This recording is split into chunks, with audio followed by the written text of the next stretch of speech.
Today we are grading every unique card in Sorcery Contested Realms' newest set Gothic on a scale from A to F based on how they perform in Draft and Sealed. Uniques are the rarest and hopefully the most powerful cards in the set. I'm kind of sad to say farewell to this video series. This is part 4 of 4. These are honestly some of my favorite videos to make the entire year, so thanks a lot for joining me again, Nick. And I'm curious, what do you think we should expect to see in the unique review? First of all, a lot of cards.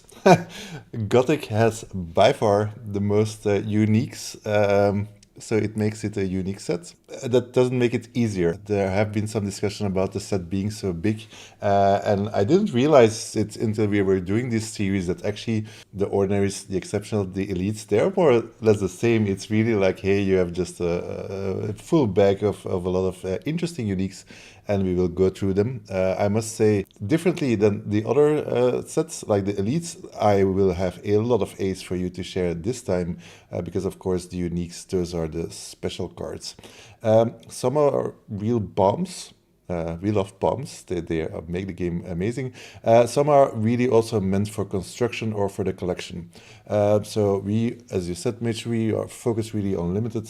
Some cards will go perfectly, of course, in certain constructed decks, but we really grade and look at these cards from the limited angle. So some will be amazing, some don't, but it will definitely be, I'm up for very interesting discussions for sure. Yeah, I think we'll see a lot of A's and a lot of F's.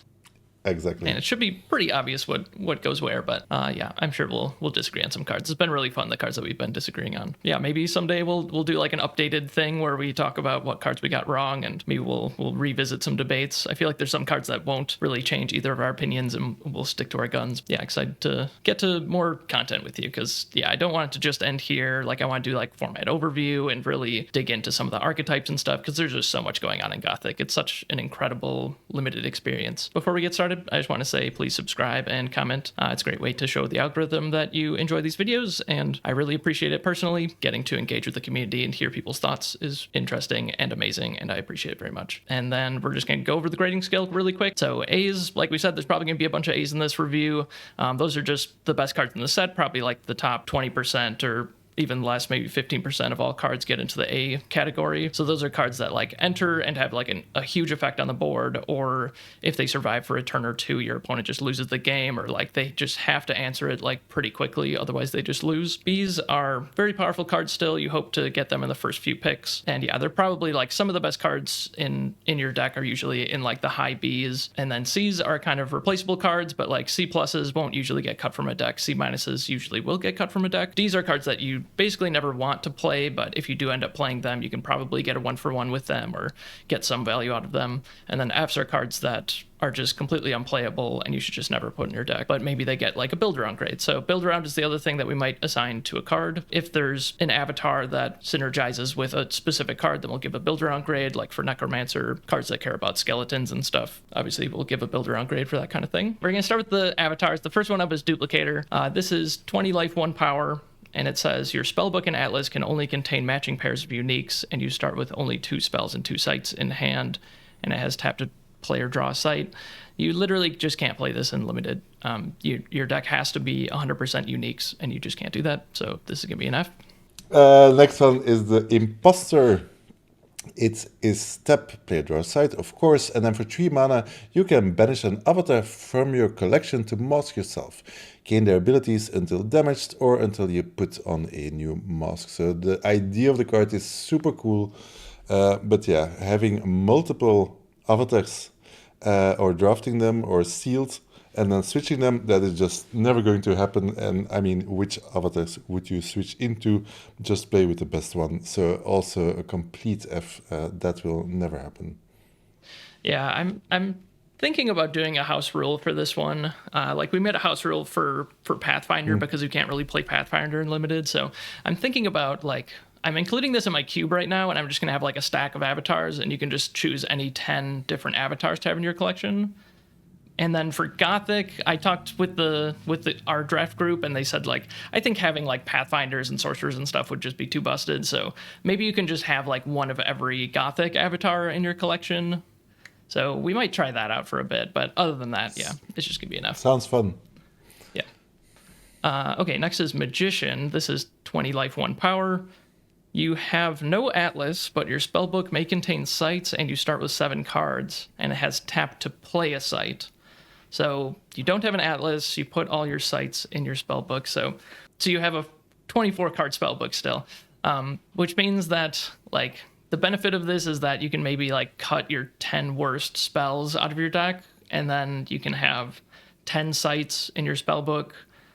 And obviously, like if I had the option to cut the 10 worst spells in my deck, I would love that. But then, unfortunately, like if you don't have sights in hand, this doesn't tap to draw a sight anymore. So it's like at some point you are just going to be negative card advantage because your avatar is just going to be sitting there, or like you have to just start attacking for 1 with it or something. So, yeah, kind of a cool concept. I feel like maybe it's worth a shot, but honestly, I don't really think so. And I think it is like you want 10 sites, 14 spells, but I don't know. Like you still start with 7 cards. Like Spellslinger also starts with 7 cards. I don't know. I'm not really convinced, but maybe there's like a 2-card combo that's super busted or something that I don't know about that you want to draft and draft this. I just don't really see it. I'm gonna give it a D, but maybe there's some hope that it's worth playing in some deck. Well, I rated this one actually as a B, B minus, and I'm just curious about the cards. So first of all, shout out to the Curiosa team for making these cards. First, I really thought it was a meme, like a wink, wink, nudge, nudge towards Magic, because basically that is what it does, right? You are allowed just to shuffle your sides with your spells. And as you say, the big difference that I didn't think about in the beginning, the big difference is that you now have one spell book with 24 cards, including your sites. And actually, I tested this in the last draft last week, and I went for 16 spells and 8 sites, and apparently 8 sites was even too much because you can mulligan. And it's incredible, like 16 spells. That is such a huge difference. It's really difficult to draft this way. And I went for a silly return to nature combo, so I could start cycling and have an endless loop. And actually, I missed. Actually, I didn't get my second return to nature, but so there is definitely something there. And honestly, I didn't need a return to nature combo. You just go to the whole deck. I must say, each game I actually went basically through my whole deck more or less, but you just have all the cards that you want. So I went with frogs and then transformed them into the monsters, etc., and it actually works. So I think, I mean, again, you can get mana screwed now, etc., all this good stuff. But like if it works, you really up the quality of your deck, and so I think there is something there to be investigated. Yeah, very interesting. Okay. Yeah, Yeah, I and also want to like test it out sometime. yeah, yeah, How did yeah. you do Do in that it. draft? I didn't perform very well, only 1 out of 3, but that was not the point. I think because I was trying to do the whole combo stuff. I think if you just go straight and just yeah, I think it's definitely not a D. It is really playable. That is what I think. Last one of the unique avatars is the Realm Eater. It says tap, play, draw, or digest a site. Destroys sites it successfully attacks, then becomes immobile until it digests.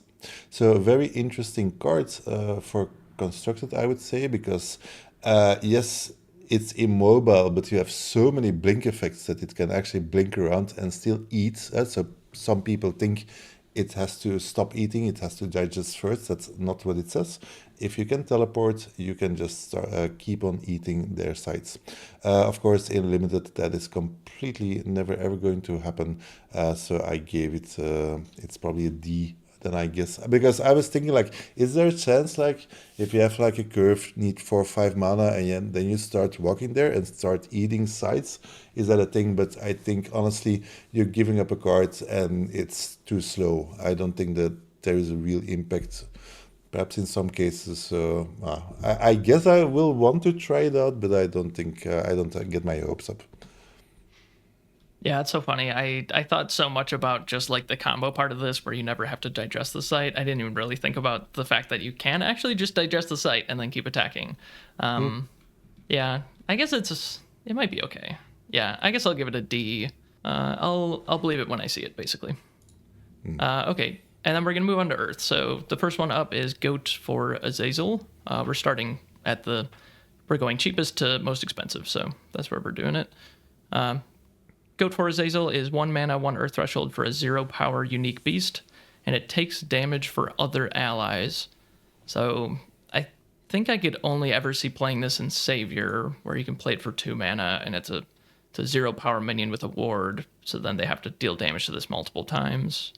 Or like it prevents damage on your other allies multiple times, but I don't really believe in this card. I'm just gonna give it an F. Like 1 mana, 0 power, and then it's like you're spending a whole card for basically a ward one time.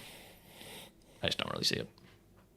Yeah, I have it as a C minus. Like an F is unplayable. This card is playable. I think in certain situation you can actually cast it and it will save a minion or it will be mildly annoying for your opponent. So, but yeah, C minus.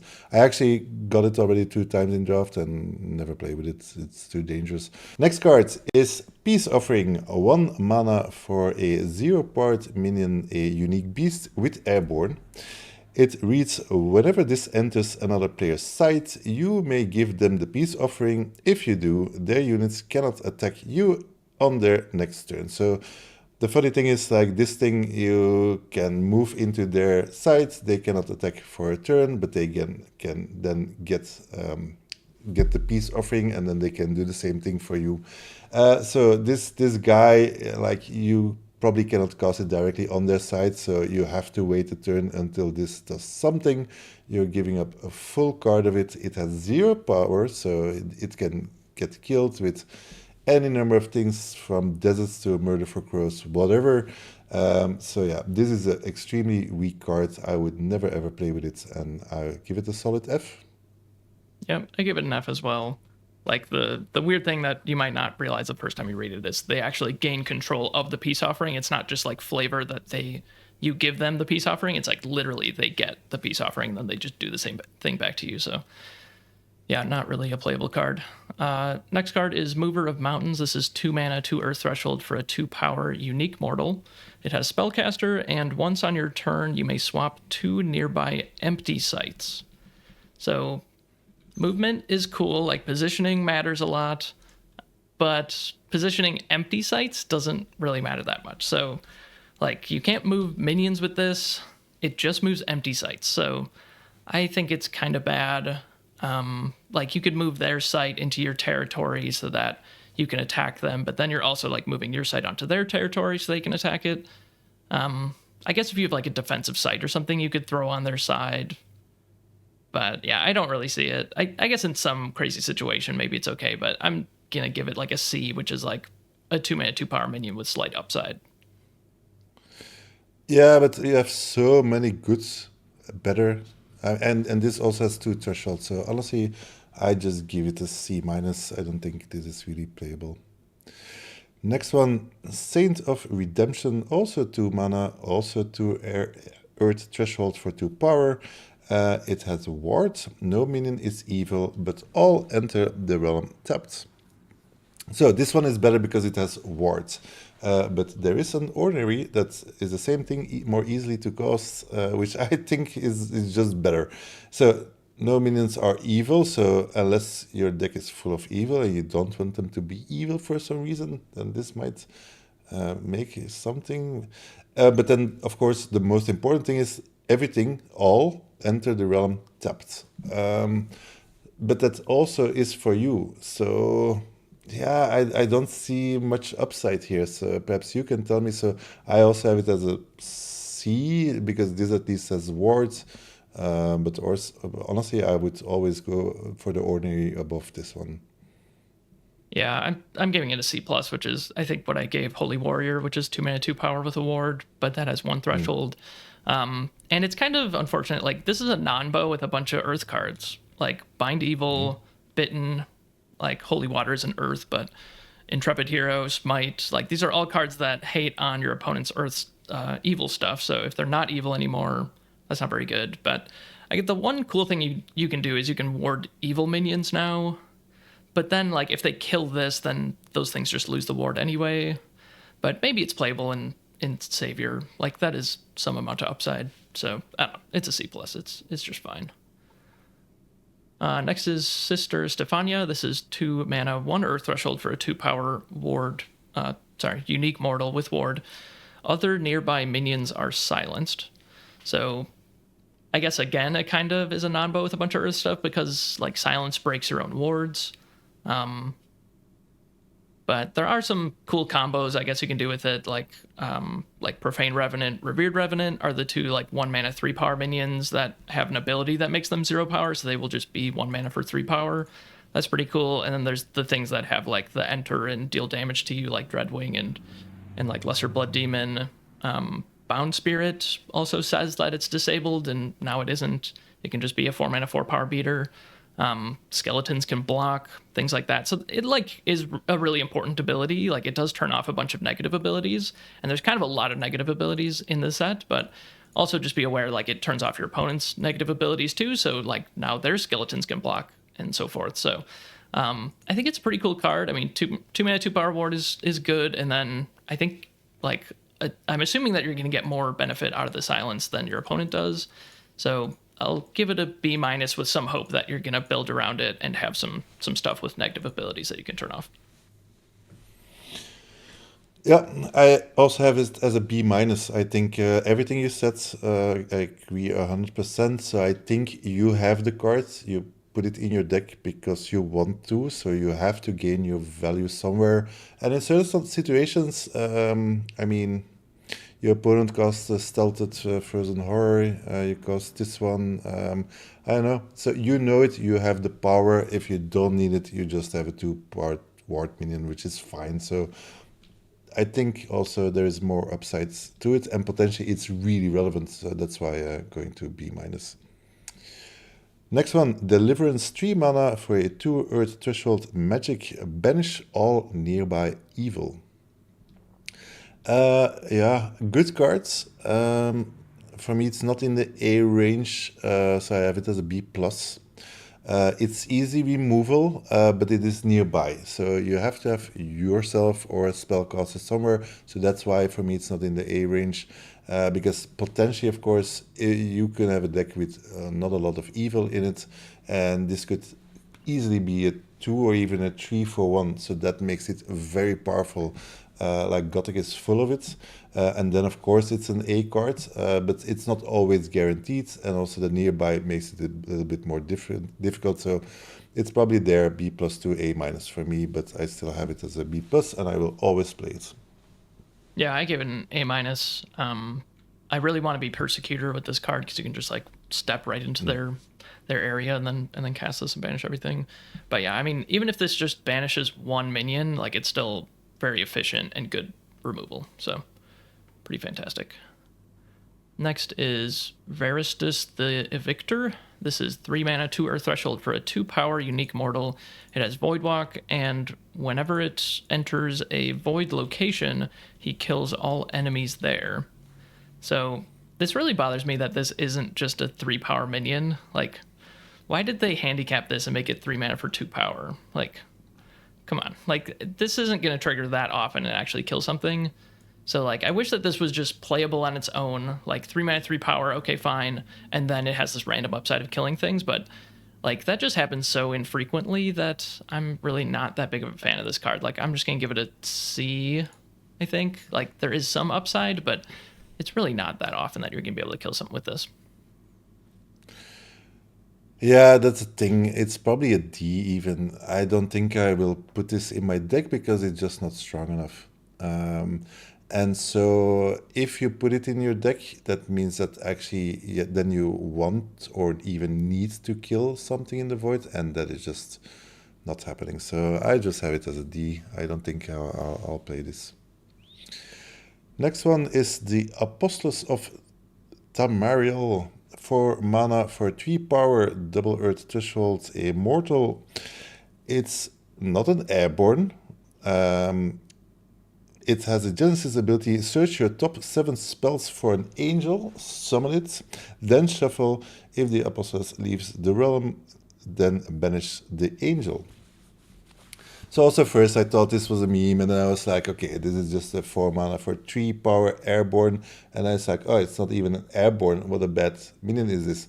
And then for some reason I had it. And then actually I got an angel. I saw an angel going by because you really have some angels. Like you have the avenging angel, you have the fallen angel, and you have the guardian angel.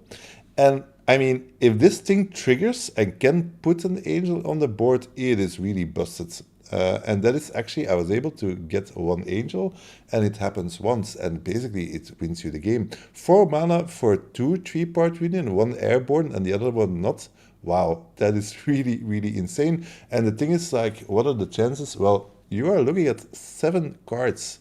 That is a lot of cards. So actually, the chance that you hit your angel, if you haven't drawn it, is like 1 in 2 or 1 in 2.5. So actually, that's quite good stats. So I think overall, if it's just a 4 mana 3-part minion, then it's just a C card, then I would never play it.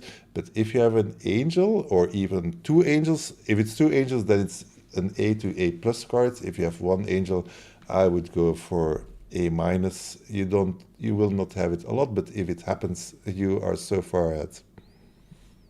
All right, yeah, I gave it like a D plus if you don't have an angel. Like 4 mana 3 power is pretty bad, and then I gave it a B if you have 1 angel. I did the math. It's like 30% chance of hitting if you have 1 angel in your deck, 53% if you have 2 angels.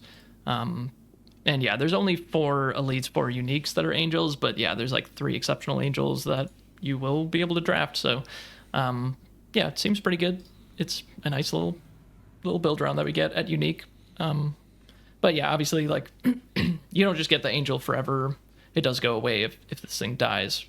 So that is some downside. But 2 out of those 3 angels have some ability when they enter, so you might just get the value out of them immediately, or you can just trade them off kind of pretty quickly if you do end up summoning them, and then it doesn't matter when this thing leaves. So yeah, it's pretty powerful. Sow the Earth is 4 mana, 3 Earth threshold for a unique aura. Conjure Sow the Earth to a single void square, playing your top site there. This site provides double mana and threshold. So you put this in the void, you flip a site into it, and then it immediately produces 2 mana. So it's like 4 mana, but you get 2 mana as like a rebate. I mean, that is like good ramp, but I don't know. I think you need like a pretty specific deck in order to actually play this, and it's triple Earth threshold. So it's like you need to be like mono Earth and have like a reason to be ramping at 4 mana, which like is kind of late in the game already. So I'm gonna give it like a D minus. I don't really want to play this. Same. I think it's really not that good. So the funny thing is that it gives you a D that you can then ramp to 8 mana. Because honestly, you're going for 4 to 6 and the next turn, so your turn 5, you potentially have 7 mana, which is a lot. But like, yeah, it's not guaranteed. It's a unique, etc. We've been through this before. Like, ramp needs to ramp early, then you really get a lot of advantage. But this card exists. You have 3 mana for putting aside also in play.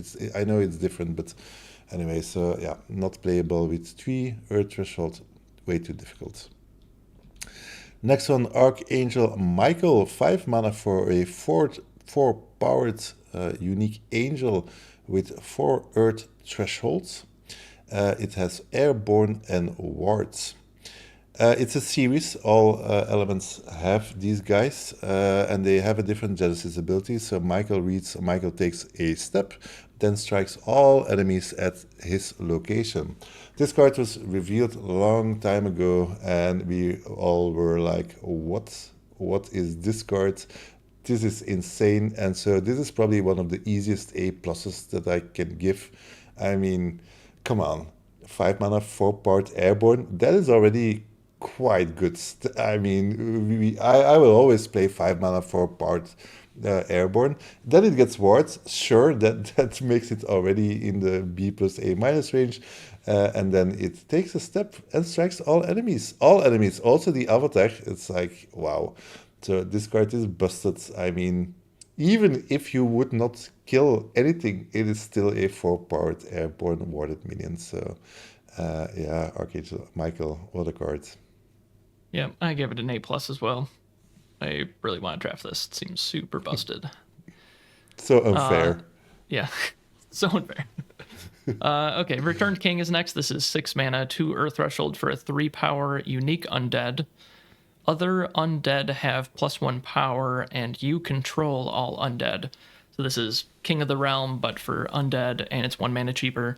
Yeah, I love this card. I mean, there's so much undead in the set. You don't even need to build around this. I think you just play this in every deck, and like sometimes it'll be pretty bad, but sometimes it'll just completely win you the game. So I'm just gonna give it an A plus. Like I'm probably just gonna take this anytime that I'm in Earth, and I'm just gonna play it. Like even if you have 0 undead in your deck, you might just randomly just win a game when you cast this. I agree everything you said. I have it listed as an A just because cards like Archangel Michael exist. Like these cards have such huge impact on the game always. This is not happening with Return for the King, because sometimes there will be a situation that there are no undeads and then it's just a very bad minion. But of course, it's full of undeads, and only to think like all the skeletons that you can take instantly if they're untapped, they can attack. That of course that makes it an A plus card. So that's why I just went one step lower. But terrific card. You always want to first pick this, always. And yeah, a lot of games just will go your way easily because it's so powerful. Next one, Army of the Dead, 7 mana for an 8-part minion with 3 Earth Thresholds, unique undead. There you have it. Whenever this army moves or takes damage, it leaves a skeleton token behind. The art is amazing. You don't want to encounter these guys. In general, we've talked about this already. Percy, 7 mana is a lot. I always want to go slow on my mana. So this thing only happens in my games at turn 10, 11, 12. And that is very late. And then actually this 8, whether it's 6 power, 7, 8, 9 mana, it does the same thing. It will only block one thing. If you are ahead, it will kill your opponent so quickly. If you're behind, it will not save you. So that's why I don't like this card. I mean, I love the card as a card, but I don't see it. And the only way is to ramp quickly towards it. You do have the Den of Evil, you do get some extra mana, then of course it's amazing. But then honestly, there is no difference with a giant slug, that it will probably do exactly the same thing. So I just have it as a B, I guess, because I like the flavor, but it's probably more B minus even. Yeah, I'm gonna give it a B minus. Yeah, I like. I originally had this card as like an A, but it's like, yeah, it is just a 7 mana huge minion, and that's just not good enough. Like 7 is a lot. Like there's a kind of a massive difference between 6 and 7 is what I feel. So yeah, unfortunately, like super cool card. Maybe it's like a build around. Like if you can draft some of those like ramp cards, and you have other things that want you to be ramping and not just this, then it's probably more playable. But yeah, it might not just be able to stabilize you, and it'll just be dead in your hand. If it's in your opening hand, like it's just dead for 9 turns. So, all right, Yeah, and and then if you yep, would compare this to a Clansman from Beta, which was just an ordinary 5-part minion with charge, like it's a beefy minion and it has an immediate impact. So that makes you ramp into it because you know that you have the advantage immediately. That is such a big difference. I mean, the chance that this one just, or the other one plays a Returned King and then, yeah. all right. Golden Dawn is next. This is 7 mana, 4 Earth Threshold for a unique magic. Deal out your top spells, 1 to each site in your back row. Summon any that are minions and put the rest on the bottom of your spellbook. If you're on Death's Door, they gain charge. So I actually drafted this once, and I had a deck with 20 minions, and I still would like miss on 1, but I would get like 4 minions for 7 mana. But it's kind of bad because they're on your back row. It feels okay, but again, it's like 7 mana, so you're probably going to be behind. I never got the charge effect out of it, but that seems pretty cool. You do it, like it is good at stabilizing you then, but if you're already on Death's Door, then you might still just lose that game. So yeah, I'm gonna give this a B minus as well. But it's probably like it's a sliver better than Army of the Dead because you get so many minions out of it. But I had a situation where like I had to flip a minion into like my center square to defend my avatar, and I just like missed, and then I just lost the game. So Yeah, that's why I have it actually as a B to B plus. So it will not save you, but it's gives you so much value. So for me, this is like a top end high card. If I can, in a healthy fashion, cast these cards, I will be ahead. It takes time because the cards have to start at the back row, but of course, then I will normally be able to block with them. So I had it once against me, and I just lost the game. So if you're behind, it will, as you say, there are chances that it will not save you, but it could also be that it actually stabilizes you. So yeah, I think the card is playable. I mean, you can get to 7 mana. 4 Earth Threshold is annoying, so you have to be very precise. But of course, by 7 mana, the chance that you have the threshold is okay. So yeah, to be tested, I think it's good enough to be in a deck, in a limited deck, and it can just win you the game. We are moving to fire. First one is blood mana, 1 mana for a triple fire threshold, unique magic. It reads: the next spell you cast this turn costs life instead of mana. So I have it as a D. I think it's a bad card and potentially a build around B plus. So the funny thing that you want to do is turn 1 or turn 2. You want to cast a giant slug with this. It's very funny. You have a huge thing there, and probably that will cost. Like, then the question is to your opponent: do you have removal? Yes, no. If not, you just die. Now, the thing that have to happen is, one, you have to have the blood mana in your hand, and you have a huge minion in your hand. If you have 5 huge minions in your deck, then this is potentially gimmicky playable. But if you're on turn 5 and you cast draw this, then the window of opportunity has passed. Perhaps you can gain some tempo with this. So perhaps, for instance, on turn 3, you want to play another 2-part minion, and then with the 1 mana, you want to play a 3 or 4-part minion. That actually gains a lot of tempo. That makes it good. But yeah, to be honest, this is what I think. I haven't played tested myself. So I'm really interested to see where you stand. Yeah, I just gave it an F, but yeah, like the Yeah. build around, like it's triple fire threshold, so it's like really you need like a really big fire minion specifically, or like a expensive fire spell to combo with this that you want to play on like turn 3. I mean, if you have active volcanoes, maybe you can get there on turn 2, but that's like asking a lot. Like that's like a 3 card combo in order to actually get something out early on turn 3 or 2. So yeah, I don't know. And like fire doesn't have that many like expensive minions really. Like they're all kind of elite and unique. So it's just kind of asking a lot. So I'll probably just pick it up like super late in a pack if someone passes it, and then maybe you kind of backdoor your way into the possibility of playing this, but I just don't really see it. Yeah, you're right. The slug, like even that, with if you want to do this, it is also needed 2 water threshold, so that is not even possible. So yeah, not playable. Grigori Rasputin is next. This is 2 mana, 2 fire threshold for a 2 power unique mortal. It has spellcaster and banish an evil minion, cast Rasputin from your cemetery to there. He adds their power and abilities to his own until he dies again.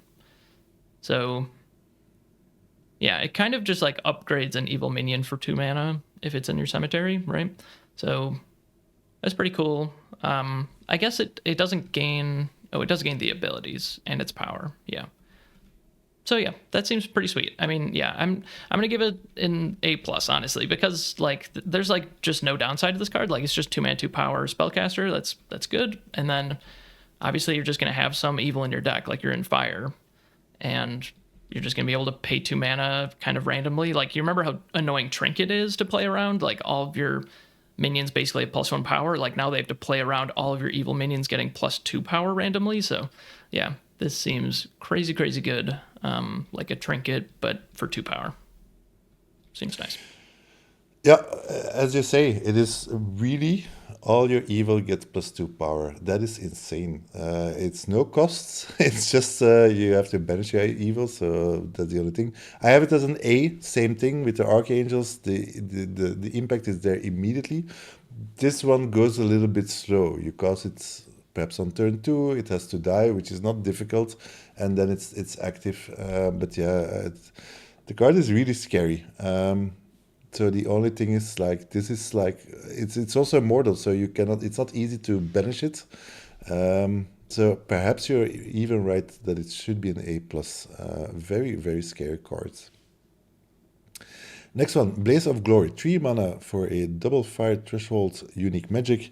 An ally fights each enemy near it, one at a time. It doesn't die until it's done. So this is a peculiar card. So probably if it's fighting, it will probably die, which means that you have a minion that will die, and then you have Blaze of Glory. So you are giving a 2 cards. That is what you're doing. So basically you have to slay 3 minions. That is a lot. I tested this, and actually it was not an issue. This card is scary, and I was surprised how scary it is. And I was really able. I mean, I planned it, of course. It says enemies, so also the avatar will take the damage. It's also a kill spell. So to my surprise, it actually performed very well. So I have it currently as an A minus. I still have to test it. This is like a mini I blow up your board's potential cards. And because you know you have it, your opponent will never think about this card, and you can really get them off guard. Let's say that you have a stealth minion that can sneak somewhere in that they cannot deal with. Like, how will they realize that you have this card? It's only 3 mana. So yeah, very surprised, but I have it currently at A minus. Okay, yeah, I had it in the A range originally, and then I kind of downgraded it because I did play with it once, and it just felt kind of bad. Like it never was able to like really stabilize the board. Like I would usually just like lose my minion plus this card and then kill like 2 minions and maybe deal some damage to their avatar, which is fine. Like I think that's the level that you need to get to for this card to be good. And there is more upside than that, but there's also like the situation where you just need to kill something and you have to like 2-for-1 yourself with this. I don't know. I'm giving it a B right now. I still think it's good, but definitely not as good as I thought it was going to be at first blush. But to be tested. Still gonna try it out. We'll see. Salt the Earth is 4 mana, 3 fire threshold for a unique aura. Conjure Salt the Earth to a single site, destroying it. Sites can't be played there. So this is just 4 mana, destroy a site. I didn't really like that with Raise. This one, you don't really have to like get a minion there or whatever, but I'm still just not that interested in it. And like it doesn't kill their minions. So I just give it a D. Yeah, I agree. Not much else to add. You get a potential area control, like if you have, I don't know, thin ice somewhere, and but yeah, with the threshold, it makes it a difficult card. So in all reality, it's just a bad card. Next one, Archangel Samuel, 5 mana, 4 parts, airborne, awarded, unique angel, one of the series, also for fire threshold. So with the airborne ward, it has Genesis. Player lose 1 life for each evil minion they control or in their cemetery. Again, I have it as an. This one I actually have as an A because. I mean, I was going to say, like, you probably also have a little bit of evil, so perhaps that can backfire a little bit if you're low on mana. But I mean, this is a bomb. If you don't have evil in your minion, it could hurt the opponent a lot more. So yeah, what an amazing card, and you will always want to play this one like any of these archangels. Yeah, I'm giving this one an A minus. I think you are likely to have more evil than your opponent. Like your quadruple fire threshold card means that you're going to be like very much in fire, and fire has a lot of demons and stuff. So, yeah, I think you're likely to take more damage than your opponent. But if you're in like a hyper aggro deck, which if you're quadruple fire threshold, you probably are hyper aggro deck, then maybe you don't care that much about the life loss that you're taking, and then it's just kind of all extra. So, but yeah, obviously you're just gonna take this card as long as you can support the quadruple fire threshold, you'll be happy. Asmodeus is 5 mana, 3 fire threshold for a 3 power unique demon. It has stealth, and you can break stealth to destroy everything else here, including this site. So if they have stuff on your site, then you can just play this and then detonate it, like remove the stealth, blow up everything. This guy survives, and then, yeah, you kind of like spent 5 mana, got a 3 power minion, spent a site as well, but killed like 1 or 2 of their minions. That's pretty good. Like, I know that you ended up liking Scorched Earth, right? In beta. So this has a little bit of that effect. And then you can also, like, if you manage to like combo this with like Second Wind, and you can play it and then have it take a step onto your opponent's site and like blow up their site and their minion, that'd be pretty sweet. So I like the card. I mean, 5 mana, 3 power isn't great, but that effect is pretty scary. So I'm gonna give it a B+. I even have it as an A minus. Yes, I mean, it just removal on your side that is already amazing, and you get a 3-part body. I mean, 3 parts, the bill hits. It's just amazingly good. You have a lot of movement. That's what Sorcery is all about. So the chance that you can manipulate this card into some good advantage, and even that, then if this card is on the board, what are you going to do? Just walk into it? So yeah, it just I think it's a solid card. Next is Satanic Panic, 5 mana, 2 fire threshold, magic, kill all demons, and 1 other target minion. I think this is actually a funny card. So the only downside of this card is the cost. I think 5 is a lot. But if there are no demons on the board, you just kill target minion. No nearby, anywhere you want, that is just good removal. It's a bit expensive, but that is just amazing removal.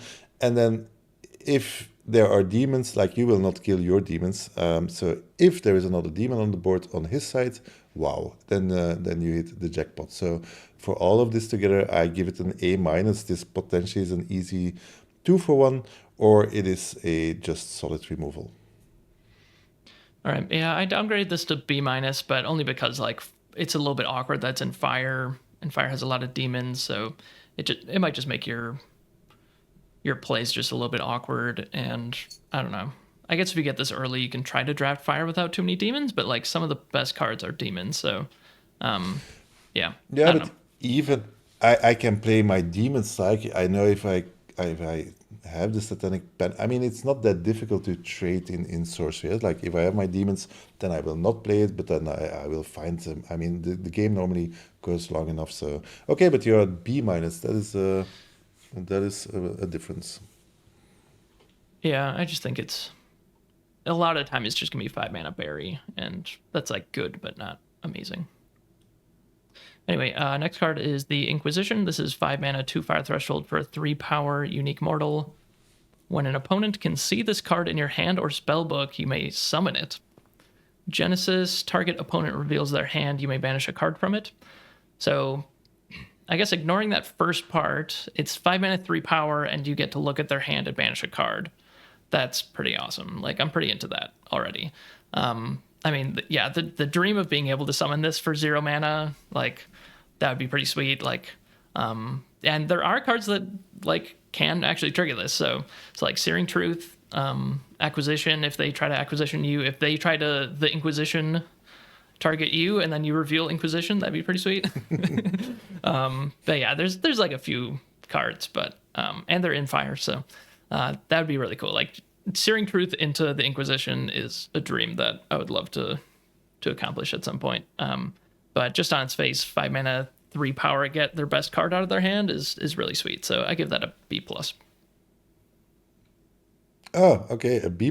Yeah, I have it as an A.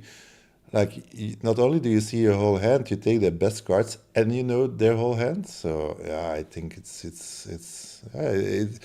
definitely a 1-for-1 and potentially more. Yeah, I think it's amazing, the card.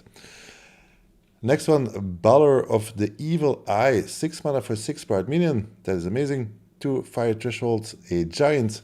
Once on your turn, Balor may deal 2 damage to 1 unit at each other location in a cardinal direction.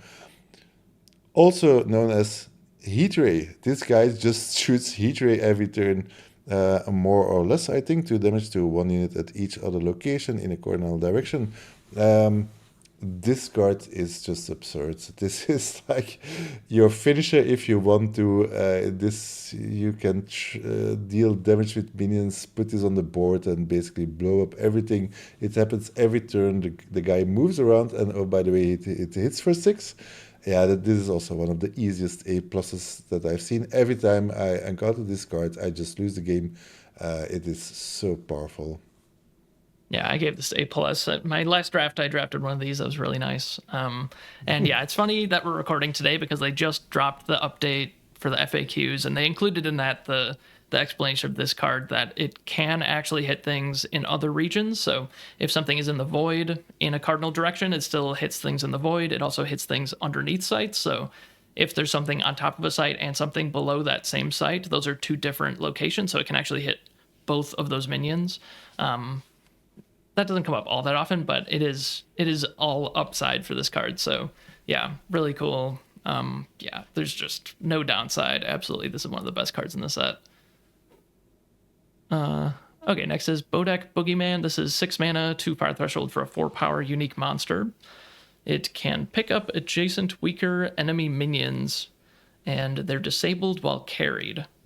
So the funny thing with this is it picks up adjacent minions, and like you use the pick up and drop ability once per turn, right? And you can pick up any number of things. So you can just pick up all of the minions adjacent to this all at once, and they're all just disabled.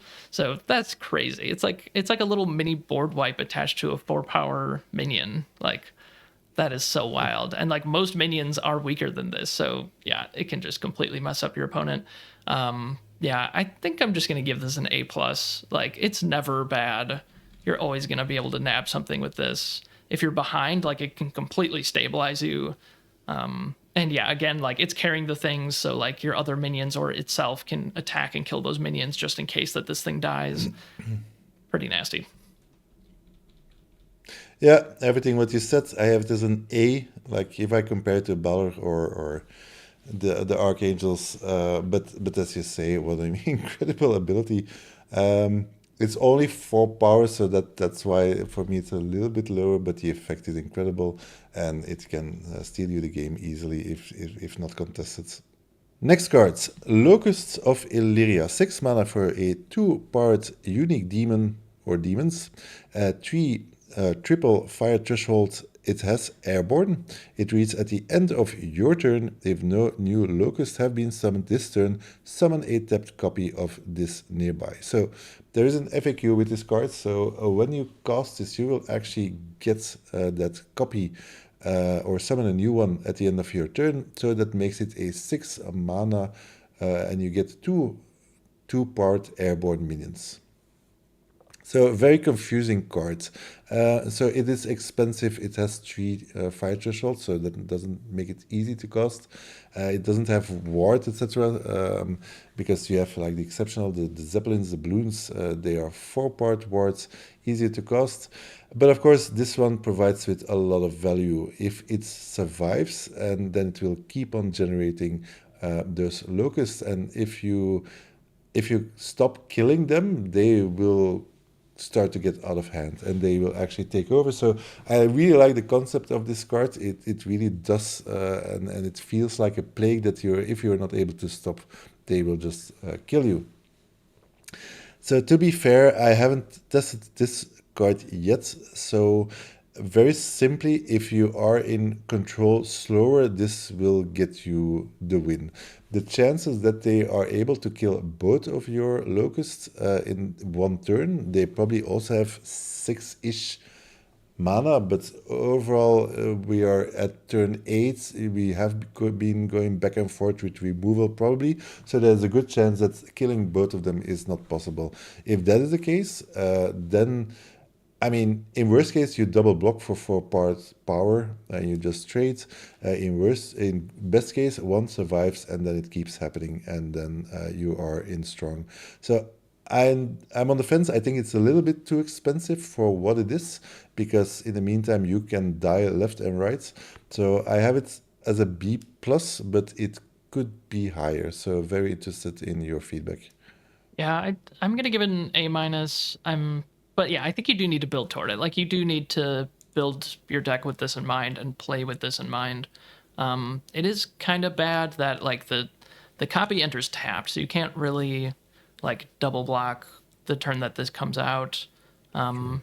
And then just to point out, this isn't exponential. Like you only get one per turn because the second trigger will see that one has already been summoned and it will kind of fizzle. But yeah, I mean, if you can cast this, I mean, that also means that you can just like block with the 2 power one that's untapped and like not be too worried about it, because then at least you're still gonna get one next turn. So yeah, it's kind of like an infinite blocker if you really need it, or if you have the life and you don't need to block, then this can just swarm your opponent. Like in a couple of turns, they're gonna have like 6 airborne power on their board and then 8 airborne power, and it's just like kind of gets out of hand pretty quickly. So yeah, this is kind of like an answer this or die kind of thing. So I like that a lot. I give it an A minus. The next card is Day of Judgment. This is 7 mana, 3 fire threshold for unique magic. Place the cross anywhere in the realm. Banish evil and damage units occupying affected squares. And then it's 7 in the like middle of the cross, and then 3 on every other part of the cross. So interesting. Like you can like turn the cross on its side or upside down, so you can kind of go wherever you want. Like it doesn't need to be nearby or anything. It can kind of hit anything anywhere except for the corners. It can't hit anything in the corners, but there's not usually that much going on in the corners anyway. So yeah, this is definitely like a major explosion basically, and that's pretty good. So I'll give it an A minus. Like it's still not an A plus. Like I don't know that we can even assign an A plus to a 7 mana card. Like that's just pretty hard to do. Because yeah, this is like turn 10. Hopefully you like wipe the board and stabilize if you're behind is kind of what this card is allowing you to do. And if you are behind and you are in that situation, you probably can stabilize, because even if they have evil stuff, like it just banishes evil, so you can probably line this up to kill their entire board. So yeah, I give it an A minus. What do you think? Yeah, I was doubting. I also had it as an A minus, but now I put it as a B plus. It's somewhere there. Like in some cases, it will be definitely an A minus. But the thing is, like with Major Explosion, you really have the square, and the square could be relevant because there are some cards that work with nearby effects, and this doesn't do that, which is actually quite annoying. Also, with Major Explosion, you have the 7, but you also have the 5s to the sides. 5 damage kills Amazon Wars, etc. Like with Day of Judgment, it's 7 and 3. So that means like with Major Explosion, you can really blow out your opponent. Here, it's really more difficult. You will be able to kill their best thing or deal the most damage there, but then yeah, it's really more difficult to navigate. So definitely still a very strong card. I think it's justified to get to 7 mana. It should not be real issue, and you will definitely get value. But I think there is sometimes a chance that the position is just not as it should be to get the full value out of it. But I think I will always play it. Next one is Hellstar, 7 mana for a 7-part minion with triple fire threshold unique monster. It has airborne, but it cannot attack nor defend. And then it says at the start of your turn, each other unit at affected locations takes damage. And then it's basically like a Major Explosion: 7 in the middle, 5 adjacent, and 3 to the diagonal, the nearby locations. This is a very strange card. So I had the honor to play against it, and I was winning by far the match. My opponent rushed to 7 mana, which what is he doing? Drawing 2 sides. He played this. I had no removal in my hand, and I lost the game, which is counterintuitive because I would say this is a bad card. It's super expensive, It doesn't do anything the moment that it comes into play. You have to cast it on your side of the board, potentially dealing damage to you. So all of this just makes it a horrible card until I had to play against it. So the thing is, like, if you cannot kill it instantly, you cannot kill it, because the moment you have to move towards it or you have to cast something next to it, the thing will go off and it will deal it damage. There are not a lot of minions that can be nearby it and take 5 damage, so it has to have airborne itself. So killing this thing with minions, it is never going to happen. So or you have to have the removal, or basically you die. It is, you cannot. And the thing is, my avatar had to move away every turn, and the thing follows every turn. It's crazy. So all this to say, I want to play with this card myself to see how annoying it is. The effect is crazy strong, but all the other things I said are also true. So it is somewhere between B minus to A minus, and I still have to test it. So I will conclude by saying perhaps a B plus, although my gut feeling says it could really be like the A minus thing. No. Okay, yeah, Have I you gave it a played with B. it? I have not played with or against this. Yeah, it's super slow. It hurts yourself. But I guess it hurts yourself on your at the start of your turn. So if they kill it, then there's no downside. But obviously, you spent 7 mana, so hopefully you get Yeah. something out of it. But yeah, it just literally does nothing on your opponent's turn, other than like if they move on top of it, they could intercept. But that's not really happening. So yeah, it's really 7 mana, do nothing, and I don't know. Yeah, it seems really bad, but yeah, that's interesting to hear your experience with it, because Yeah. it also is super powerful, obviously. So But the thing, what struck me was when I had to play against it, so I did not have my removal, but honestly, my deck and the minions in my deck were all very good, but none had more than 5 life. And so it flies on your side of the realm, and I couldn't cast anything anymore. And I actually could not really get too near it because it can just fly there. Yeah, it was yeah, very annoying. okay, and then we are moving to water. The first card up is Pied Piper of Hamelin.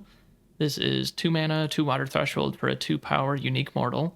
You control all minions with 1 or less power. Yeah, so it gains control of all the skeletons in the realm and all the frogs and all the other 1 power minions that are barely playable. But yeah, if you're playing against Necromancer, I would probably just mulligan toward this card, because if you can just gain control of all their skeletons, that's pretty amazing. So yeah, I think like the way that it's going to perform is either it's going to be like a C and like you're not playing against Necromancer or a bunch of skeletons, or it's going to be like an A if you are playing against those things. So that evens out to like a B. I'm just going to give it a B, and I'm going to take it pretty high, like expecting to just sometimes blow out my opponent with it. And when I don't, then it's just a 2 mana, 2 power minion. Yeah, same reasons. I have it as a B plus, B plus, just because there's so many skeletons, and like you really have to be able to deal with skeletons, and this just does it. So, or you just have your vanilla 2 drop, which you want, and in some cases it will just give you so much value. Yeah, so a good card. Next one is Ainio, 3 mana, 3 part minion, double water threshold, unique mortal. At the end of your turn, Ainio may take a step between the top and bottom edges of the realm to gain stealth. First of all, beautiful cards. Really, art is gorgeous. Perhaps a bit controversial, but I actually started here in limited to say as a B plus. And I now upped it to an A minus, I think, because it deserves. And my reasoning is like, Anyo is good if it gets stealth. When does it get stealth? If it jumps from the bottom to the top and back and forth, basically. So the first time it's actually good because you will have a stealthed minion on your opponent's avatar. Then it becomes a little bit more tricky, because if you attack and you want to attack, it actually has to go back to your side where it doesn't have its effect. So that in itself doesn't make it an amazing card. But of course, 3 part stealth minions are very good. Now, the other thing I don't like is that probably all the action is happening in the middle of the board. You are fighting 3-part minions against 3-part minions. That is the name of the game, effects, etc. So you have this Anio, which is with an amazing ability, but not really participating in that central area. So if you are ahead, if you are on the play, if you're dealing damage, then of course Anio will I mean it's free stealth damage that could happen multiple times. That is amazing, but in some cases this will also just be a 3-part minion. So that makes it a bit of a strange card.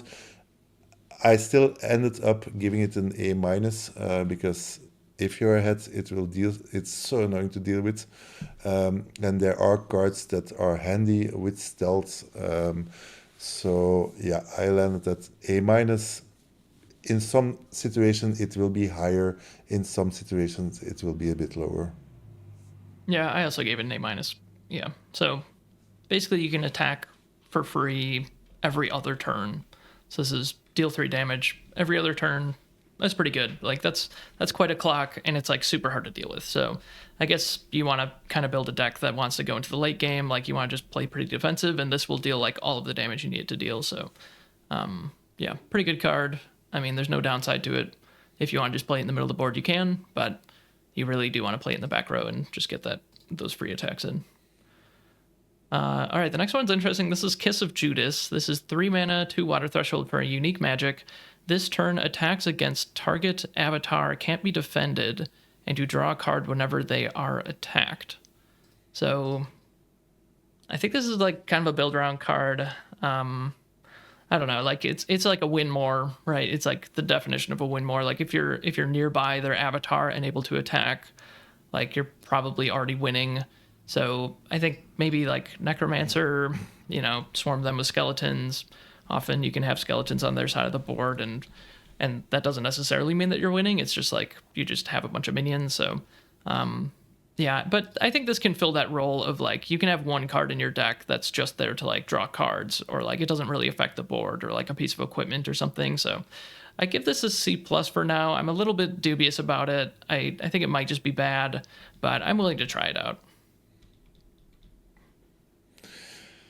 Yeah, I have it as a C minus.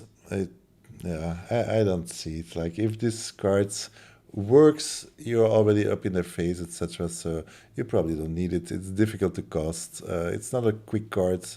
So no, if you have it in your opening hand, you just stuck with it. And potentially too far behind before this is even an ID. So not for me.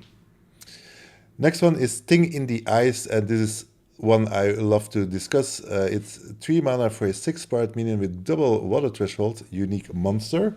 And then Genesis, disabled for 3 of your turns, cannot be targeted or damaged by magic until the ice melts. This is for me really an annoying card because every time I read this card, I go from this is amazing towards this is complete garbage. And it keeps on happening. I always go, it's like, hey, but wait a minute, I could use this card. Or I just play it on the back rank, and I mean, turn 3, it only takes 3 turns, and then you have a 6-part minion, you don't have the cost. And so these are all the arguments, but it can be killed by minions. Like if you have 3-part minions that attack it, you cannot do anything, you will lose it. Now, the chances that actually happens is so low because on turn 3 they don't have 3-part minions, they cannot shoot it, so it will probably become a 6-part minion, and then it's good. But of course you sacrifice your turn 3, which puts you behind. So all of this, I give it a D. Because if I draw this at turn 6 and then I have to play it and wait for 3 turns, then I just die. So all of this combined, there's probably a situation on turn 3 that this is amazing, but there's just too much risk to these cards, and I don't see a good way to disrupt it too much that it's to my advantage. So what do you think, Mitch? Yeah, I agree. Like, I think it is pretty bad. I'm giving it a B minus for now, which is really just like, I want to try this card out. Like, I'll probably take it right now around like a B minus level, but I'm not going to expect that much out of it. Like, if you do play it on turn 3, I think it is really good. Like even if they do kill it, like you gain 6 life, but like you're going to be able to have some blockers or something to prevent them from being able to kill this. Another kind of bad downside is that they get the first crack at this. Like it becomes undisabled on your opponent's turn. So then if they have a berry effect or a trial by water or whatever, they can just save it until this thing becomes like targetable again, and then they can just kill it. So yeah, it's kind of like the best on turn 3, but also that's when they probably have removal to deal with this when it does become unfrozen. So I don't know. I think it's pretty bad, but I'm giving it a B minus just because I'm curious about it.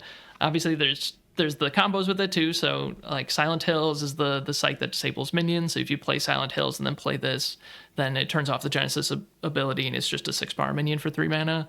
And then there's like Sister of Stephania, the unique that we read earlier that silences minions. So yeah, curious about it. It's probably bad, but it's fun, right? I gotta try it. Dr. Demetrius is 4 mana, 2 water threshold for a 2-power unique mortal. Once on your turn, Demetrius may ward another adjacent minion. So you can just play this and activate that ability. So 4 mana, 2 power, ward a minion. I guess that's like Virgin and Prayer Plus or something. But if you ever just get to untap with this and ward another minion, if you can play this in Savior and put a ward on this, like how are they ever going to kill any of your stuff? So I like this card a lot. I mean, it's low power, but like the ability is so busted. So I'm pretty interested. I'm gonna give it an A.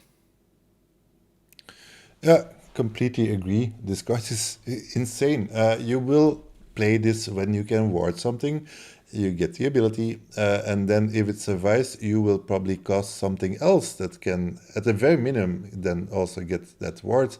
And then warded minions are actually good at blocking stuff, so the chance that Dr. Demetrius survives is actually more than likely. And if it does it 3 times, then it's yeah, the card is so good, honestly. It's like if I think of Arthurian Legends, like Weightless Squire, that was bad, 3 lances, but you had the guy that would generate a lance every turn. That would also be the Bannerman. That was also very, very good. This one is cheaper, and I think the effect is potentially better because you can reach directly onto that minion, ward it directly. So yeah, fantastic cards. Evil Twin, 4 mana for a star card with 2 water thresholds, a unique twin, enters the realm as an evil copy of an enemy minion and strikes first if they fight. So I've been going back and forth on this card. First I was like, you are late to the party, you are copying something that they already have. Like if they have a good monster, they are first, yours is summon sick. But then I started thinking about the extra ability, like yours strikes first. So whatever they have, whether they are pressing with a 3-part minion, 5-part minion, or with a crazy warded archangel thing, you also have it. And if they meet each other, you are always in the advantage.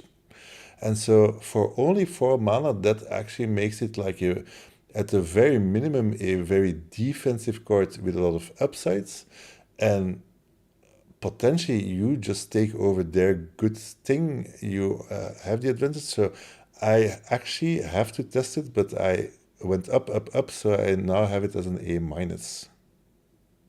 Cool. Yeah, I also have it as an A minus. Yeah, it's like really good when you're behind, which is really what we want out of our uniques. Like things that are able to stabilize you. It's kind of hard to find things that if they play a bomb, like what are you going to do? Like this is an answer to one of their big bombs. So yeah, I like this card a lot. I'm pretty curious to try it out. I love the flavor too. Putrid Presence is 4 mana, 2 water threshold for a 1-power unique monster. It has Submerge and Burrowing, and the surface of nearby sites can be attacked. So you can play this submerged or burrowed, and then move and attack your opponent's sites from underneath. So I think that's like, I'm gonna give it a D just by its own. Like it just attacks for 1 every turn. Like that's not very good. Like 4 mana, 1-power minion. That like yeah, like they're not gonna be able to kill it really, but it's just 1 damage every turn. So that's not that much. So I think there's some like build around potential if you have like the 2 mana 3 power minions that enter burrowed or submerged or anything else that has burrowing or submerge. Then maybe I would play it like if I have like maybe like 3 or 4 things that do that, because if you can attack the bottom of their site for like 3 damage every turn, like that's gonna really add up. And like what are they gonna do? And yeah, so I'm interested in that. So I'll give it like a build around B. I'm kind of curious about that, but I think just on its own, it's very bad. Yeah, I gave it a straight F. If this card would read 1 mana for a 1 part minion with 100% the same card, I would still not play it. I think it's bad. 1 mana or 1 power, it's not good enough. And there are just not enough interesting other minions that are just burrowed or submerged that can have the effect. I mean, you cannot avoid each other. If you are just dealing damage below, they are hitting on top. So that is not the name of the game. The name of the game is overpower, have advantage, and this is not what 1 part minions do. So it's complete F. Next one. Apparently, I'm getting all the Archangels. Sorry, Mitch. I'll leave the last one for you. This one, 5 mana for 4 powered, airborne warded, angel unique, 4 water threshold. This one, and it has so airborne and ward. And this one reads Genesis, strike or ward a nearby avatar. So these ones are A plus or A for me. This one is also the A plus. Why? Because it has this special ability, ward a nearby avatar. Like this potentially can save you if you're on that store because you are not targeted, or it will not get you killed by a lightning bolt or a zap. And you are probably always nearby. Your avatar is always nearby. So as a worst case, you just ward your avatar. In best case, for some reason, the avatar of your opponent is there because it's a persecutor and you can just strike them for 4. And it's just your choice. That is all upside. That is incredible card and a lot of value there.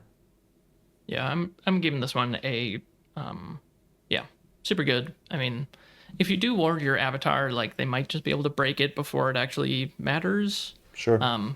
But yeah, obviously incredible card. I guess I just want to remind people, like, because this card has quadruple threshold, our rule of thumb is usually like you want 7 threshold in your deck in your atlas. So that can be like 5 regular sites and 1 deep sea. I think I would do that and be okay with it. Or if you just have 7 water sites to support this, because yeah, it is pretty difficult to get to 4 water threshold, especially if you want to cast this on turn 5. That's nearly impossible.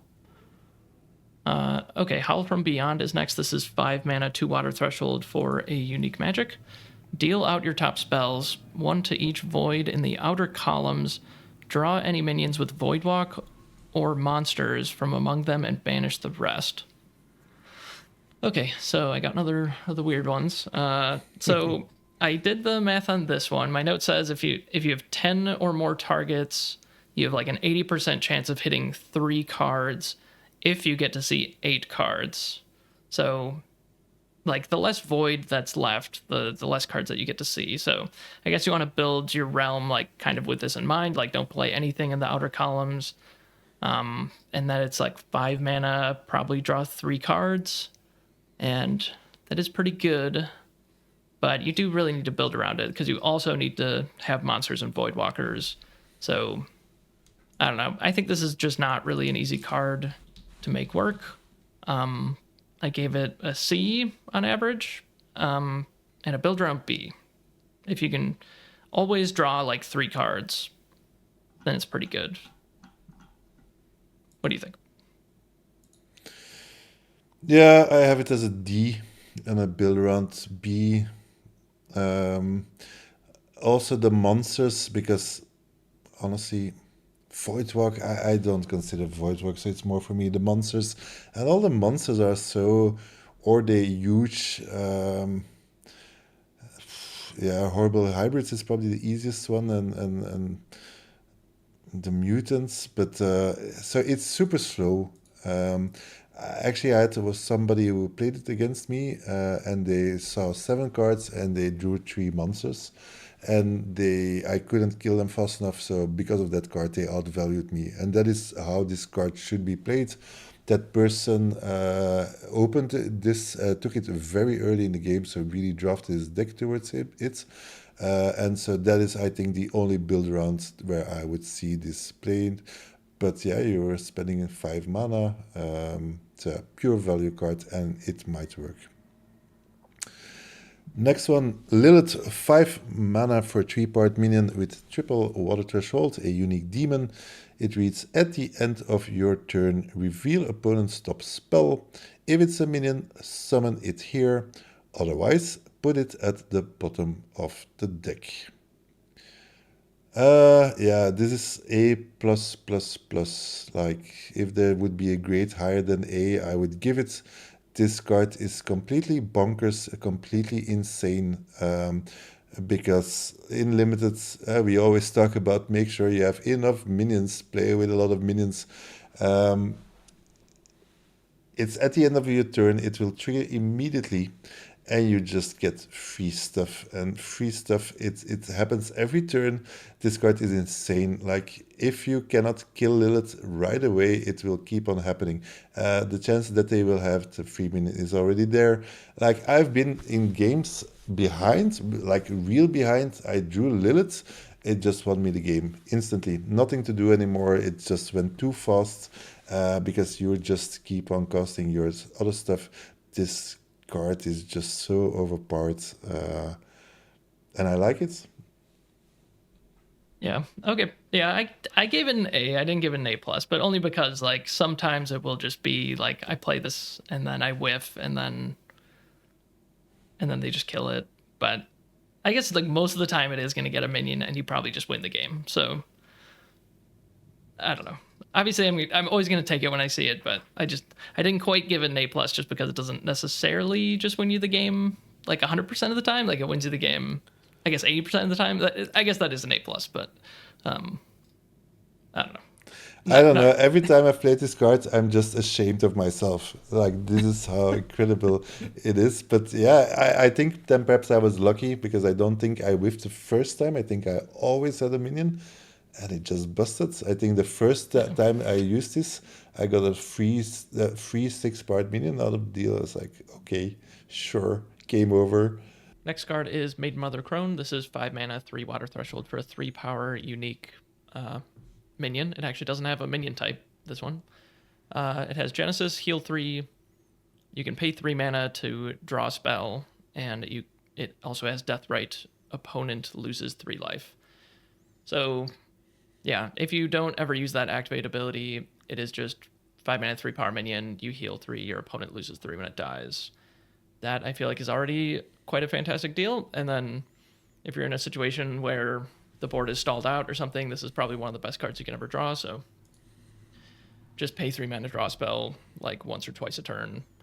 You're probably just going to win that game if it's any kind of board stall situation. So I'll give it an A-. I mean, it's not just going to like win the game on its own, but it's probably one of the best cards at parity. It's still probably good when you're behind. I guess maybe not like the best thing in the world when you're ahead. Like it doesn't really push your advantage too much, but obviously an amazing card still. Yeah, I have it as an A. The only downside of this card is its power 3 isn't that much, but it's like you also have to kill this card. I mean, this is middle game material, probably having the option to draw spells. I mean, if you can just draw 2 extra cards, that is such a huge advantage. So this is a card you really have to deal with, and for free you heal 3 and you lose 3 life. That is super strong. So it's an A for me, not an A plus. I mean, it will not always guarantee you the win, but it's super strong. Next one, The Flood, 6 mana for a 4 water threshold unique magic. Permanently flood the entire realm, including voids. Submerge everything except 1 minion of each type. So this card does different things. Let's start with the first one. permanently flood the entire realm is something I started to appreciate when playing with water. Like having everything submerged is actually a huge benefit for potentially the rest of the game. Earthquake, everything that buries doesn't work, etc. Like it can literally cripple certain decks. Now, the second part is like we want to kill a lot of things, so submerge everything. You decide when to play it, so that's good. You can kill stuff, but we end with except one minion of each type, and that is not always easy to control.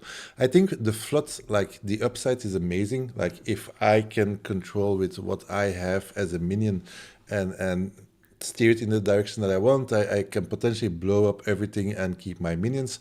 In reality, I don't think that happens that often. There is such a variety in types of minions that it's difficult to control.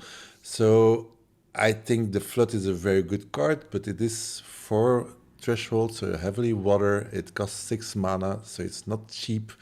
So I don't know. I still have to test it. I currently have it as a B plus because honestly, I played with it once and I felt always very strong. But then in the end, I just didn't cast it, and I really struggled with killing the things that I wanted to kill, etc. Because of course your opponent will always select their best minion, so you're not fully in control. So I think it's okay to very good, but don't know where to land. So I currently have it as a B plus card. Yeah, I think this thing really needs to be tested. I haven't seen it at all. I'm giving it a D. Yeah, like it only kills minions if there's multiples of the same type in play. That's just like so weird, and yeah, extremely difficult to set up. Like if there's situations where this literally just doesn't kill anything. It's just 6 mana flood the realm, like I guess submerge your artifacts or whatever. Yeah, but I mean, we're talking about Gothic, so there's a lot of evil. I mean, there really are, like, you probably have spirits, you have undeads, etc. So when I played with it, I had the option to really kill stuff. But yeah, sometimes it will just be sitting there in your hands. All right. Yeah, I think we can agree to have to test this card to really feel like how good it is. Yep. Okay, the next card is Yogg Sothoth. This is 7 mana, 4 water threshold for a 10 power unique monster. It occupies all locations safely and is banished without 5 voids, and it ignores the abilities of sites. So, yeah, it literally is everywhere. So it's everywhere in the void. It's on top of all the sites. It's below all of the sites. So that's really cool. So I guess talking about that part a little bit. So the sweet thing is like you play this, and then if anything of your opponent's even moves and doesn't attack, then you can intercept, which is pretty sweet. So like their avatar just, if they take a step, they just take 10 damage. So they just can't do that anymore. And then like it's impossible to attack your sites. Like this can block anywhere. It can also attack anywhere. So it's impossible to block it. But then there's the part where it's banished without 5 voids. So assuming that you have 7 sites in play, your opponent has 7 sites in play, that means that there's 6 voids left. So once it gets down to 4 voids, then this guy gets banished. So you probably just stop playing sites, obviously. So you get to 7 mana, you play this. Obviously, you're not going to play any more sites. Your opponent has to play 2 sites in order to banish this guy. And like, there's a lot of decks that aren't going to be at 7 sites when you're at 7 sites. Like, there's Persecutor, and there's other situations where like your opponent is moving their avatar around, so they're not just playing sites the entire game. So maybe this does survive for like a few turns, and really all you need it to survive for is like 1 turn. Like if this survives for a turn, your opponent's at death's door. So I kind of like this card a lot. I guess it's like pretty cool in Harbinger because you're like always going to get that mana discount. You can always play it for 6 mana. It's still 4 water threshold, obviously, so you do need to kind of build around it. But I'm pretty interested in this card. Just 7 mana for a bunch of power isn't really a thing, but 7 mana for like power everywhere is pretty cool. Like this can just do a bunch of cool stuff. So I'm really interested in trying it out. It's really fun. It seems really good to me. But have you had any experience with it? I'm giving it a B plus, but let me know what you think. Yeah, I also have it as a B plus. And so first I was not really into him because 7 mana big minions, they are more or less the same, but it's really not true for this guy. So here the mini game is really how many sites are on the board, and as you say, when there are 13 sites on the board, this guy stays for 3 turns, and basically it controls everything because it is everything. So it's really simple. If your opponent has a kill spell, then no issue. Then it's the same as any huge minion. But if it doesn't, like, good luck killing a 10-part minion.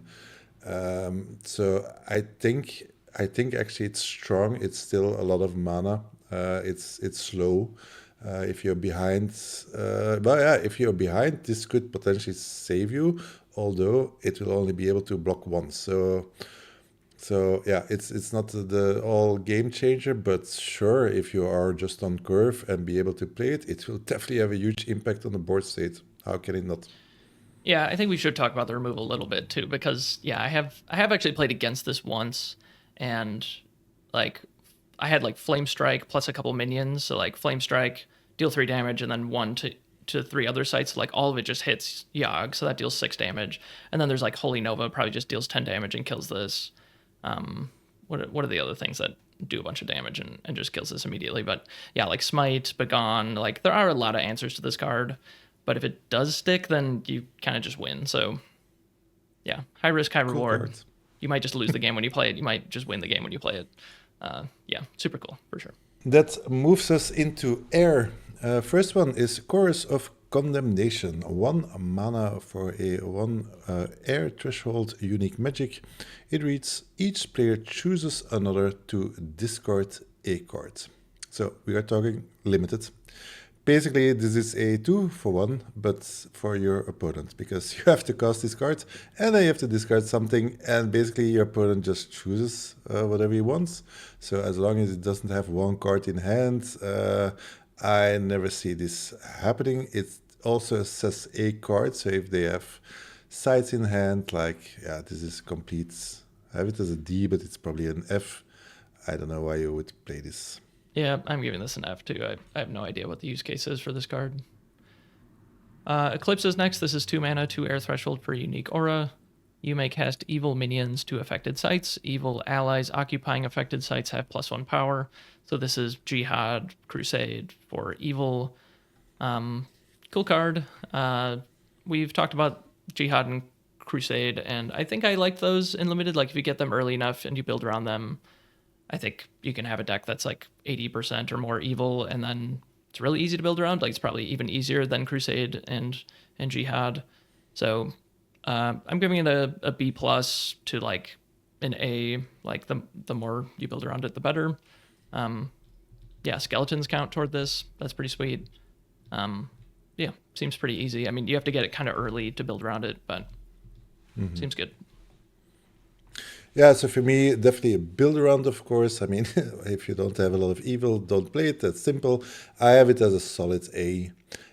Because as you say with Jihad, like if you're playing limited, you're always in 2 elements normally. And so Jihad or Crusade, they will only hit, let's say, 70% of the minions if you really go hardcore in one.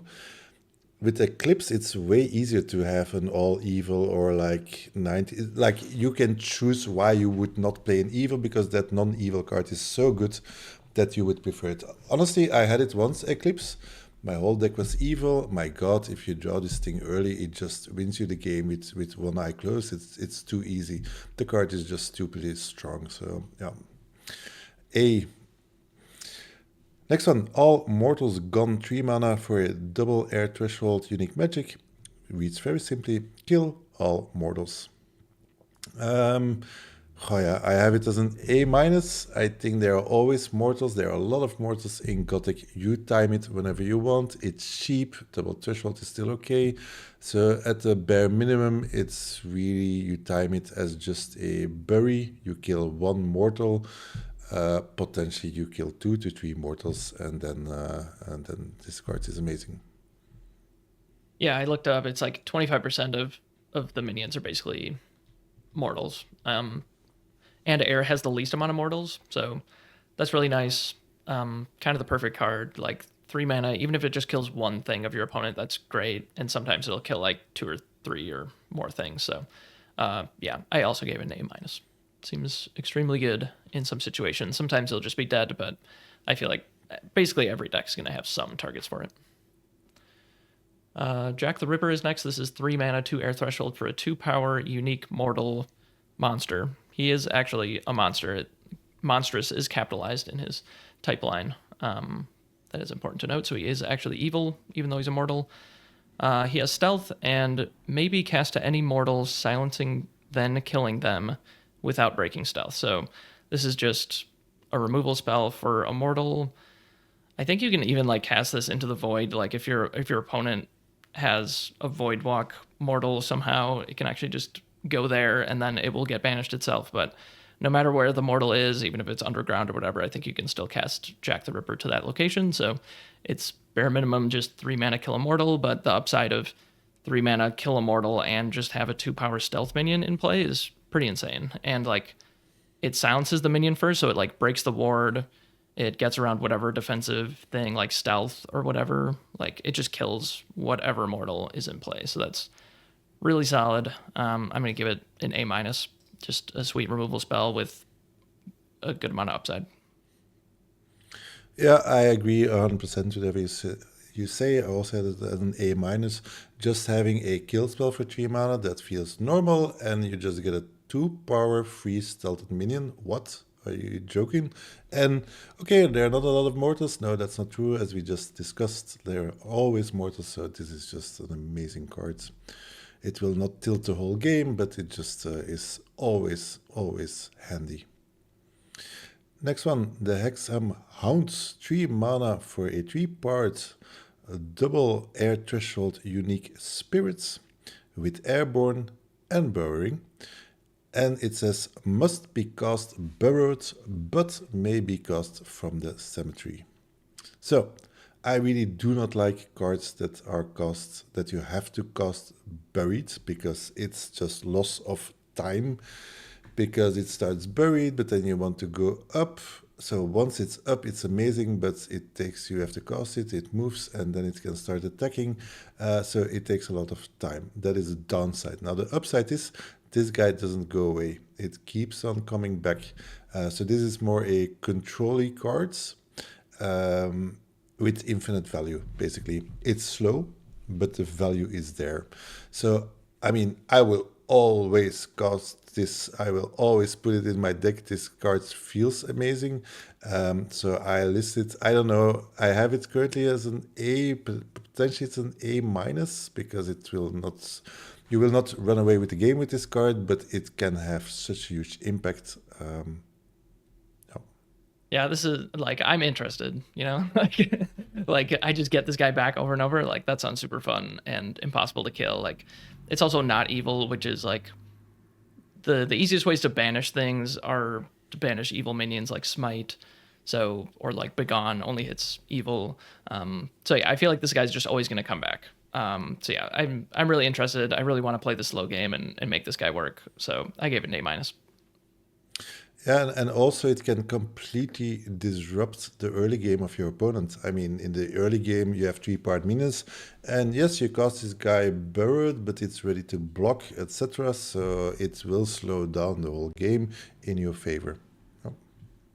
Next, we have Bane of Aventus. This is 4 mana, 3 air threshold for a 4-power unique undead. It has Genesis, gain control of nearby warded minions. And it's not a warded minion, it's actually everything that's nearby, which is pretty sweet. So, yeah, it can be a huge blowout. It's obviously like the best card ever against Savior, which is like maybe the best deck in the whole format next to Necromancer. So, yeah, I love that a lot. And it's just 4 mana, 4-power minion, which is already great. So I'm gonna give it an A. Like it's not always gonna be an A. It's gonna be just like a regular 4-power minion sometimes. But when it does just steal even one minion, then it's completely broken. So what do you think? Yeah, for that reason, I have it as an A+. I think this card is stupidly good. The only downside for me is the threshold, 3 air threshold. For a 4-part minion, that's not easy. You just want to have your 4-part body on turn 4. I mean, those guys hit hard, so that is already amazing. But in the case that you can steal one thing, that's just insane. So yeah, I think super strong. Here the difficulty is more like, do you just play it and start attacking with it, or do you want to keep it for potential value? Because as we know, there are some big dudes that play around with ward, etc. Like if you can steal those guys, then it's game over. They are good 3-part minions with ward. So yeah, I think it's an absolute A to A plus card. Next one, Black Mouse, 4 mana for a 1 air threshold, unique magic. Search your top 7 spells. You may reveal and draw 3 different evil minions from among them, and then put the rest at the bottom of your spellbook. So I have it regularly as a D card, unplayable. So it's definitely a build around for evil. That is not too hard to do. And then searching 7, that is a lot. Like if you play limited, 7 cards out of a 24 deck, and it's not a 24 deck because you have drawn, you are already in turn 4. So it's like you have 18 cards probably in your deck. So seeing 7 out of your 18 cards, that is a lot. So for me, the issue is more timing. Do you actually want to cast this card on turn 4? Because probably you will get 2 evil things out of it, which is good. So that is actually the reason why I'm not in love with it. But the effect is pure card draw. So I probably have it as a B plus, somewhere there to A minus. But timer wise, I don't think for me it's on the A level, so it's more B plus. Okay, yeah, I gave this an A, and I did the math on this one, of course, too. If you have 11 evil in your deck, then you have a 78% chance of hitting 3 minions, which is pretty high, yeah. Like, and 11 evil isn't that hard to get. So, yeah, this is like basically 4 mana draw 3, assuming that you built your deck correctly. So, yeah, if you remember, like when we talked about beta, I think we talked about Grandmaster Wizard, 6 mana draw 3. And we weren't that high on that card. Like 6 mana is a lot, but 4 mana, like that's a huge difference. Like you can eventually play this and cast like a 2-drop at some point, and then you'll be able to survive long enough to actually be able to use the 3 cards that you drew off of this. So yeah, I'm pretty interested. I really hope to build around this sometime. And I also in doing like at one point I was looking for like cards to splash for, because I just haven't been splashing at all. And this is the one card that I saw that I was like, this is single threshold. It's a 4 mana draw 3. Like, if I'm not in air and I have enough evil, I'll probably splash for this card. Like, I think it is that good. Interesting. Yeah, I like the stats. You convinced me towards the A. I still have it then as an A minus level card. Because, yeah, I think it's more like play it on turn 6. I would not risk my turn 4 giving up to just draw 3 cards. I think I would just take too much damage for it, but very interesting about splashing. Archangel Gabriel is next. This is 5 mana for air threshold for a 4 power unique angel. It has airborne and ward, and it has Genesis. Choose another allied minion. They draw a spell which only they can cast. So yeah, this one is also in the A range. I just gave it an A. 5 mana, 4 power, airborne ward is obviously incredible. Make sure that you build your deck in mind. With this in mind, like try to get like one of those double air threshold sites or something, because you really want to have like at least 6, if not 7 air threshold in your atlas to be able to cast this. But if you do, it's just obviously incredible. And then the upside of like, yeah, one of your minions just draws a spell, which, like, do they really want to use their removal spell on your random minion that has a spell? Probably not. They want to use their removal to try to break the ward and kill this thing. So, yeah, pretty amazing. I just give it an A. What do you think? Yeah, I also gave it an A. And the thing is true, like, you just give it to an allied minion, but it's just like an extra. Like, if they kill the minion, nothing happens. You still have a 5 mana for warded airborne minion in play, so you don't lose anything if they would remove the minion, and if they don't, you even get an extra card, which is just stupid. So next one is Mephistopheles, 6 mana for a 4 power triple air threshold unique demon, and aspirant avatar, because must be cast to your avatar's location, taking their life and replacing them as your avatar. Once on your turn, you may summon an evil minion from your hand to an adjacent site. So let's start with the second part. You may summon an evil minion from your hand to an adjacent site. So of course that is a bit bonkers, but the reality is you are currently in turn 7. So how many stuff do you still have? I mean, you could have a slug in play and then with something, so you do gain a bit of extra tempo, but I don't think that is where the huge value lies. The value is that basically your avatar gets pumped and it becomes a 4-powered avatar, which is not nothing. I mean, if you think about Avatar of Air, like these guys as Avatar, they hit so hard. But of course, you're also giving away a minion for it. So yeah, I don't know. I haven't tested it. I think it's definitely, yeah, is it a build around? I don't know. I think having your avatar as a 4-part minion is strong. You are already in turn 6, so this is the moment where your avatar actually wants to start moving forward, to start attacking, and then you have a huge dude. Of course, if you are behind already, it will not save you. So yeah, it's also a strange combination having to summon evil stuff for free, etc. So I think all in all, you actually do get a lot. So I have it as an A to A minus, because I truly believe having something with 4 power as an avatar is just strong. And then if you even have one turn where you can cast 2 minions, that is more than enough extra advantage to swing the game towards your direction. Yeah, it's such a weird card. Yeah, I also gave it an A. So like he gains your life. So like he just like replaces your avatar. Like if you attack with this and they block, like you lose life as if it was your avatar. So just pretend that it is your avatar with 4 power basically. And then it doesn't have like the abilities of your avatar, I'm assuming. So like you no longer can play sites anymore.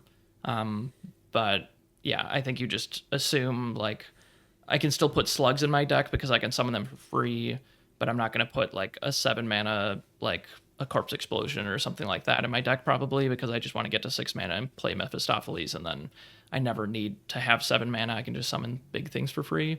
So yeah, I'm pretty interested in it. It seems pretty cool. Yeah, I think I would want to have like a slug or two to cheat into play with this. Like that's super powerful if you can pay 6 mana. This is your avatar, and then you just put a slug into play. Like that's crazy. So yeah, I really like this card. It's really fun, and I think it's really good. We have a lot of those cards, just fun, good cards that I really want to play with. So looking forward to drafting this eventually. There's a reason to keep drafting Gothic. Next we have Nosferatu. This is 6 mana, 3 air threshold for a 4 power unique undead. It has airborne and burrowing, and Deathrite, resummon Nosferatu beneath your starting square. If he dies again this turn, banish him instead. So that's pretty cool. So this is kind of like the Hexham Haunts, except you don't have to recast it. You just spend the mana one time, and you also can cast him onto the surface, unlike Hexham Haunts. So yeah, 6 mana, 4 power airborne is already a pretty good card. And then yeah, he just dies, and then he needs a turn to like come back up, and then he probably can't like attack your opponent the next turn, but he's a good defensive blocker or whatever. So yeah, this is totally worth just sinking 6 mana into this and having a good minion that also will just come back at some point. Really important to note, don't play a water site as your first site, otherwise he will be resummoned underwater and die. So yeah, just don't do that, and you'll be fine. I gave this I gave it a B plus in my notes, but I'm going to give it an A minus. I feel like it's better than that. Mm-hmm. It's very good. I have it also as an A minus. The funny thing with the water side that it will actually die twice. So it will drown twice, which is a bit sadistical. But so I love this card actually. I think it does exactly what a vampire does. It's really annoying. You cannot kill it. It comes back. But I think it's well balanced because 6 mana for a 4-part airborne minion is expensive. I mean, for those things, you at least expect to have a ward somewhere. So it is expensive. But the thing is, when it dies, like it's burrowed, and again that thing that it has to come up first, it takes time. So Whenever I battle against Nosferatu, actually most of the time I can get away with it. Like you have like this short period of span. Also, if it goes back to the castle's location, sometimes it's far away and you have other areas on the board where you can get the damage in. By the time Nosferatu is there again, you basically won or lost the game. So that's why I really like the card, well balanced, and I will always play. I mean, you will always play with it, and you will always be happy. But yeah, it's not unbeatable. Yeah, and then also like this is a lot easier to banish than Hexheim Haunts Yeah, because it's it's undead. smite, etc. All right, Young Master Damien, 6 mana for 2 powered unique undead, triple air threshold. Also, Genesis, summon 2 ghouls from your collection here. They cannot die while nearby. So, funny card, good card also, of course. 6 mana for 6 power, basically. They are just divided in 3. But as long as this guy is there, those will not die. So it's really very annoying to deal with. Basically, you have to have a spell to kill Young Master Damien, or you are just fighting these 2 unbeatable ghouls, which is super annoying. And that just takes so much time, so much effort, and that really makes the card good. So very clear, very simple cards. I have it as an A. Yeah, 6 mana for 8 power, like 6 power of it is unkillable. Yeah, and even if they like use a removal spell on this, like you still got 6 mana for 6 power, and that's totally fine. And 8 the removal spell, like yeah, you just can't really lose with this card. So I gave it an A plus. I yeah, can't imagine a better just like all stats minion. Next we have Draconian Bonekite. This is 7 mana, 3 air threshold for a 7 power unique undead dragon. It has airborne and tap, deal 3 damage to each other unit at target nearby location. Summon a skeleton token there for each unit that died. So I feel like that tap ability isn't really going to get used very often, but if they stack a bunch of minions next to this and let you activate it, I guess you could do that, but it's more like threat of activation probably that they just can't really stack their minions. Yeah, this one's interesting. I mean, we said like Slug, 7 mana, 7 power isn't that great, but when you put Airborne on a minion, like it makes it so that it can really block now. Like it can actually block everywhere that you need it to. So yeah, do you just have the time to play this block once and not be at death's door basically? Because then if you're not, you can attack with this, kill their next biggest thing, and hopefully kind of take over the game from there. So yeah, I'm gonna give it a B plus. I don't think it gets into the A range still. It is just a huge minion. Like 7 mana is just a ton. But yeah, I think if you do land it and survive, you're probably just gonna win the game. So what do you think? Yeah. For that reason, I have it as an A minus because actually I played with it once and it's just ridiculous. So the issue with the Draconian Bonekite is to get it on the board. It's expensive. As we always talked about, but this one is different because it has airborne. So the moment that you cast it, it can reach far. And the thing about the tap ability is, I mean, we know this that tap to deal 4 damage, etc., shoot a projectile, but here, this guy, it reads at target nearby location, so it really will cover everything around. So basically, if you cast this one quite central in your realm, your whole realm is basically defended. And that is a huge thing, because sometimes the opponent wants to start to strike on 2 fronts, but with this one, it's not really possible. And the moment that you start attacking with it, you will kill your opponent so quickly. And like, if you have movement and you can start killing minions with the 3 damage and having skeletons, etc. Well, I like it A minus, but yeah, it's just an amazing big dude, basically with airborne. And then the Doom of Dilmans, 8 mana for a 6 power 4 air threshold unique monster with Burring, Submerge, Voidwalk, cannot be banished, destroyed, or modified, aka Doom. Yeah, this guy, you cannot mess around with him. So, yeah, I have it some kind of like a build around. I mean, it is 8 mana, so you should be confident to get to that 8 mana and still be alive. The moment that this guy comes to the board, phew, I mean, it's only 6 mana, but you cannot get rid of it anymore. So if you get into that state that this is there, then, well, good luck. So I think it's too difficult to cast. I think 8 is really too much to my taste. So I don't know if I would actually put it in a deck, but you're sure that if it hits the board, you just start laughing really hard. Your opponent not so much. So I don't know. It's probably a build round if you want to go for it. And the effect, then it's like a minus, I guess, because it will not guarantee you the game. Did you play with this one already? No, I've had someone in one of our drafts play it, and they basically like never got it in play, unfortunately. Like maybe once and then they died or something. Like yeah, unfortunately it's just too much mana. Like yeah. And really like the keyword that's missing is airborne. Like if it had airborne, maybe I could get behind it, but like it doesn't really block that well. Like it just survives forever. And it's like it's only 6 power. Like I wish it was 8 power. Like I don't know. It's super impressive, hard to kill. Like the only ways to kill it are symmetric suffering, power wish, and then like town priest can bounce this guy. But yeah, I don't know. I really want to try it honestly, but I'm giving it like a C minus. Like I just don't really see it in like a competitive sense.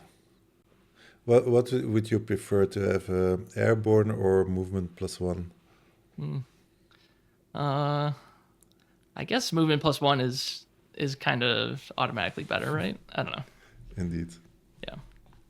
It's so funny. They put so many words on this, but I feel like it's missing the couple keywords that would maybe put it over the top. Okay, and then we're moving on to the multi-element cards. Okay, the first one up is Blasphemy. This is 1 water, 1 air, 1 fire threshold for a 5 mana unique magic. It says each minion deals 1 damage to its site, destroys an artifact there, then taps. They don't untap the next time they would. I really don't know what to think of this card. Like it doesn't kill anything. It blows up artifacts, which normally we don't care about. Deals 1 damage to their sites, but it also like makes your own minions deal damage to you. That's kind of bad. And then it just like taps everything for a turn. But then it's also like 3 different thresholds, so you're automatically like splashing this. Yeah, I don't know. I give this an F. I'm not really sure. Is there a use case for this? Can you think of something for this? I mean, it's expensive. It's difficult to cast.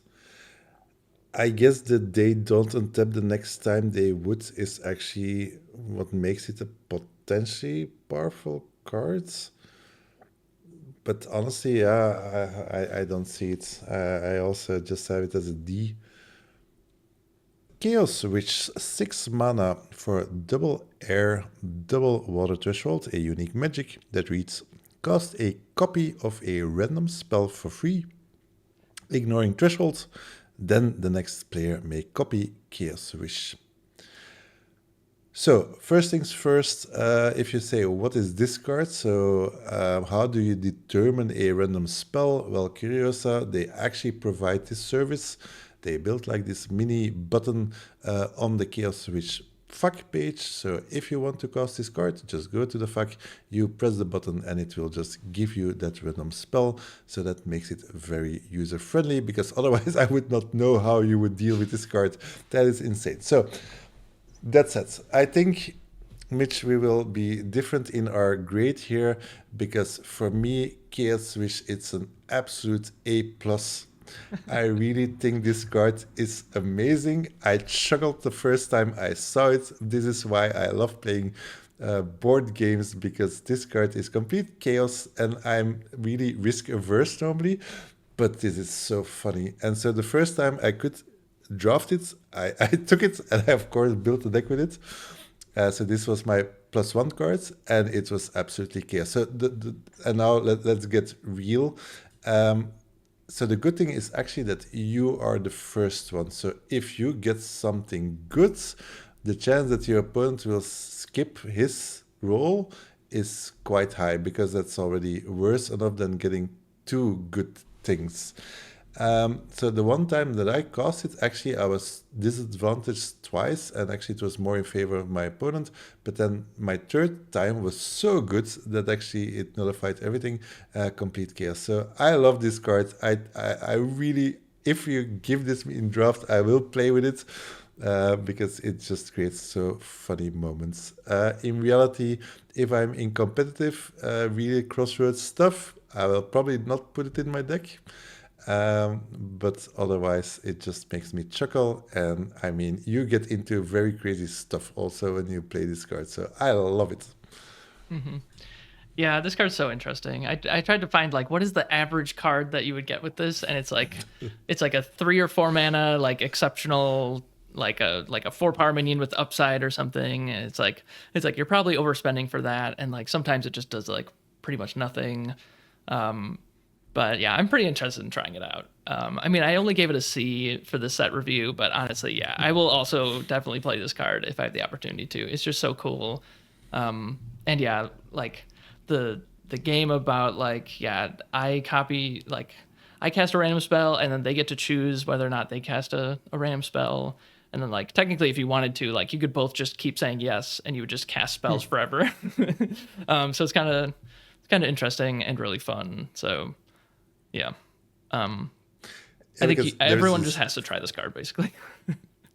there's this funny dynamic like, or I'm winning and I'm happy and then I don't mind, or my opponent has such an advantage that I will also say I will give me the card. So the funny thing is like if you're ahead, you will probably want to stop the wish. So yeah, it balances it out himself. Yeah.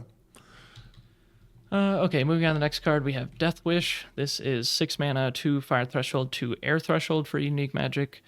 Half each avatar's maximum life. So your maximum life becomes 10. So if you're at more than 10 life, then both players go down to 10 life.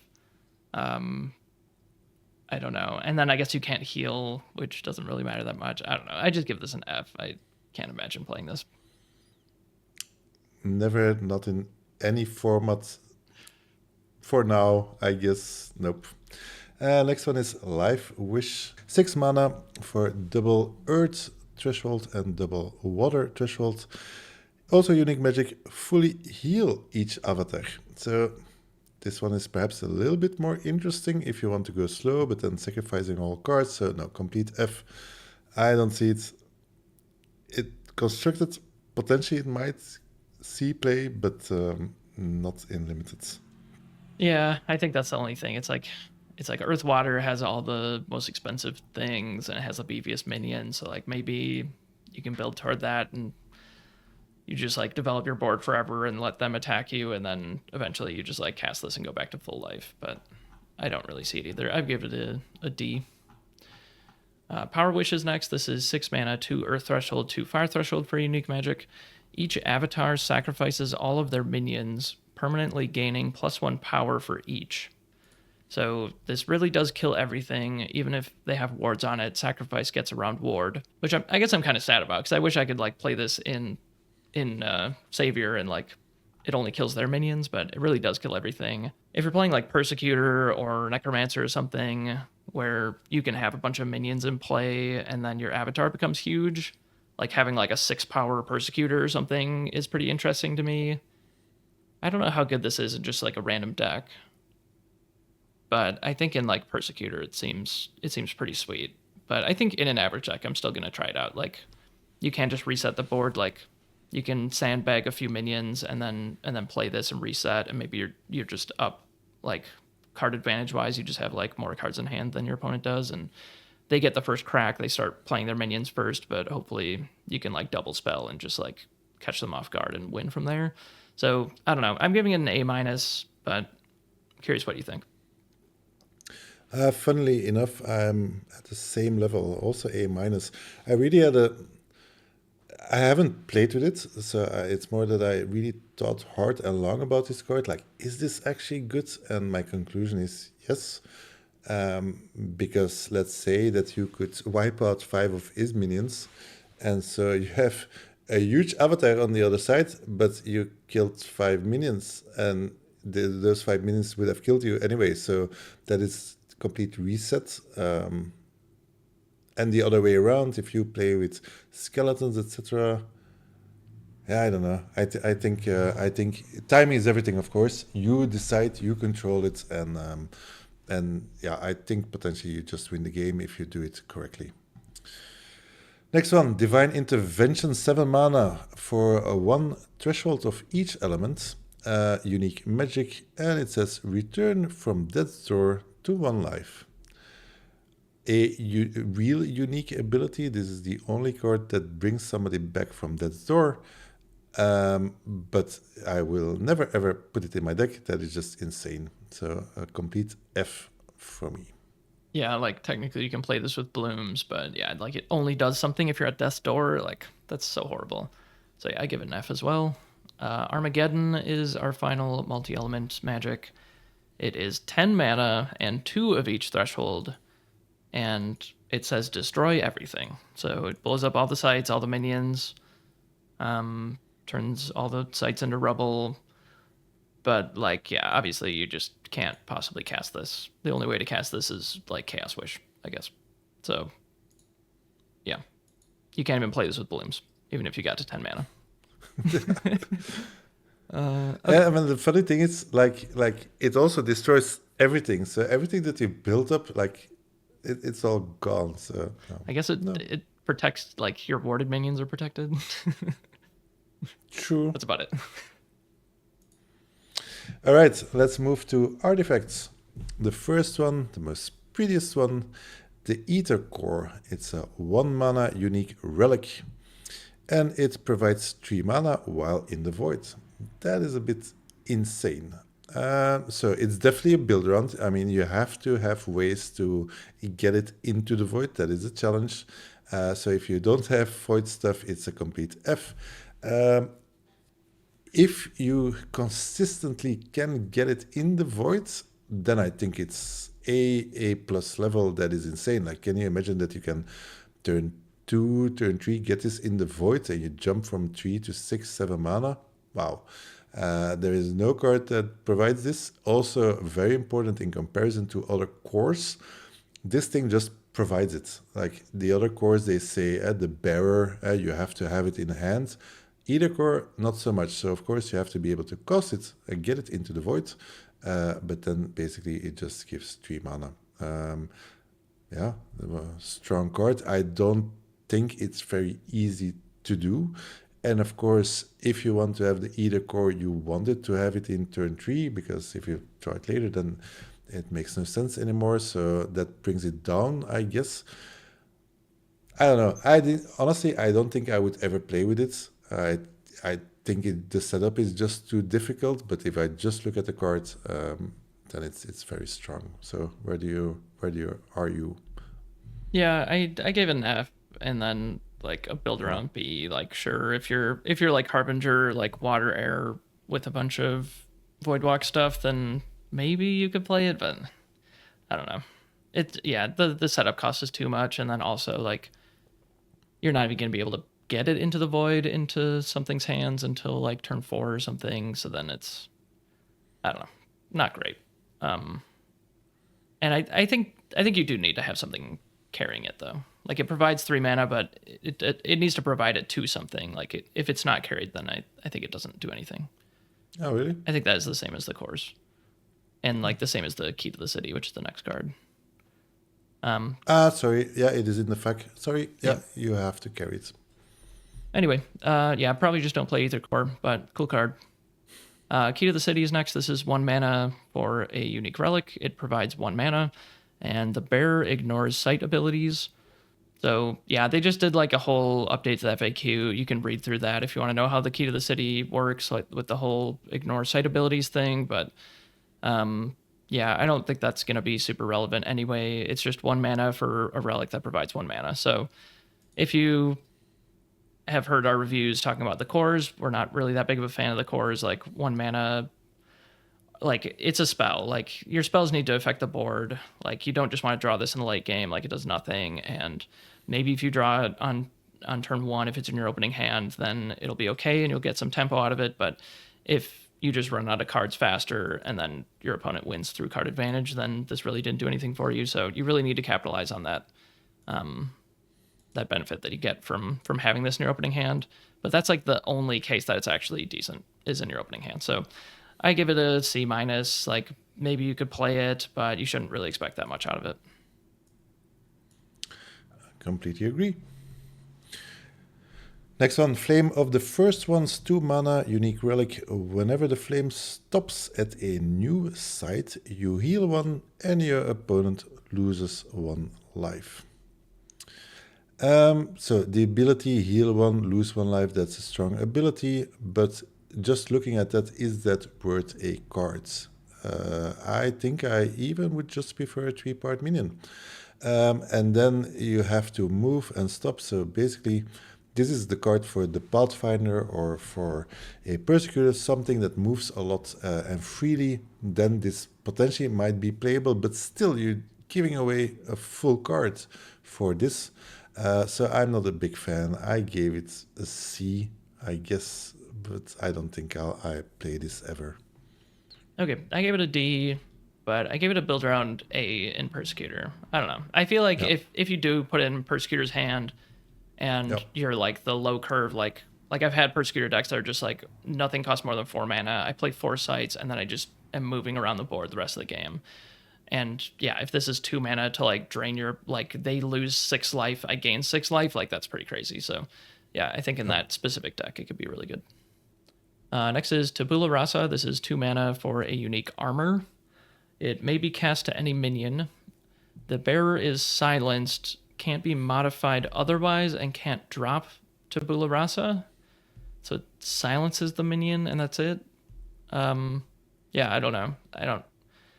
This is not like the Iron Shackles from beta that actually kills their minion or like disables it permanently. Like it really doesn't do much. I don't know. Just silencing a minion for 2 mana is pretty horrible. So I'd just give this an F. Yep, I agree. Next one, the Wreck. In this game, it costs 2 mana. It's a unique device, and it says, whenever the bearer strikes an avatar, stretch them so that they also occupy another adjacent location. Then they lose 1 life for each location they occupy. So let's say your opponent has not been wrecked yet. You can hit them with the wreck and they will stretch and they will lose 2 life. So that is not an amazing effect to give 1 card for it. Of course, if you play it on a minion, the minion can die, you can lose it, they can use it again. So all of this is all true for the wreck.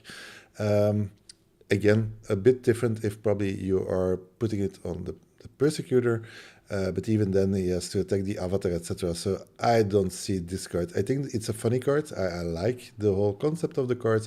In reality, I don't think it's playable, so I gave it a D. Okay, yeah, I gave it an F. Yeah, maybe if you could try it in Persecutor, but I really doubt that it's going to be good. All right, next is the Book of Blessings. This is 3 mana for a unique document. Whenever bearer casts magic, that chooses a single allied minion, ward that ally. So this is 3 mana, do nothing, and then if you cast like a Gift of the Wolf or a Gift of the Serpent or whatever, then you get to ward your minion. But you have to spend 3 mana to hold card and then wait a turn and then ward a minion. Like, it's complete garbage. So I just give this an F. Complete rubbish. Cage of Sidrak is the next one. 3 mana, unique monument. With the Genesis ability, lock all minions with 2 or less power in this cage, tapped and disabled. I mean, minions with 2 power, I mean, if you cannot handle those guys, then what are you going to do? And even then, it's 3 mana, so how long are you going to wait for something else? Let's say that you draw this on turn 7, so it's I gave it a C minus. I guess perhaps you can do something with it, but like nearly any other ordinary card is better than this card. Yeah, I gave this a D. Like, maybe you can build around this, and I've had decks that have like no 2-power minions in my entire deck, and then maybe it's okay. But yeah, you might just come up against someone who also just doesn't really have a bunch of tiny minions. But I guess it's good against skeletons. I don't know. I don't really see it. Divermis Mysteris is 3 mana for a unique document. Spellcaster Bearer may cast minion spells for 5, ignoring threshold. So I guess this is how you can cast your Doom of Dilmun or your Slugs for a little bit earlier in the game. But yeah, you have to give up a whole card. So this is like kind of a weird ramp card that like only works on expensive cards. Yeah, I think I'll give this an F as well, but there might be some build around that.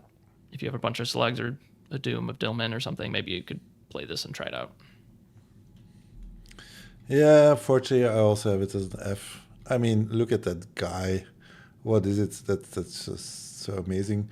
And I mean, the dream is there, right? Turn 5 having slugs just there, but the whole setup is just a bit crazy. No. Next one, Red Rock of Ravanis. 3 mana for unique monument. Artifacts cannot be carried here, haha.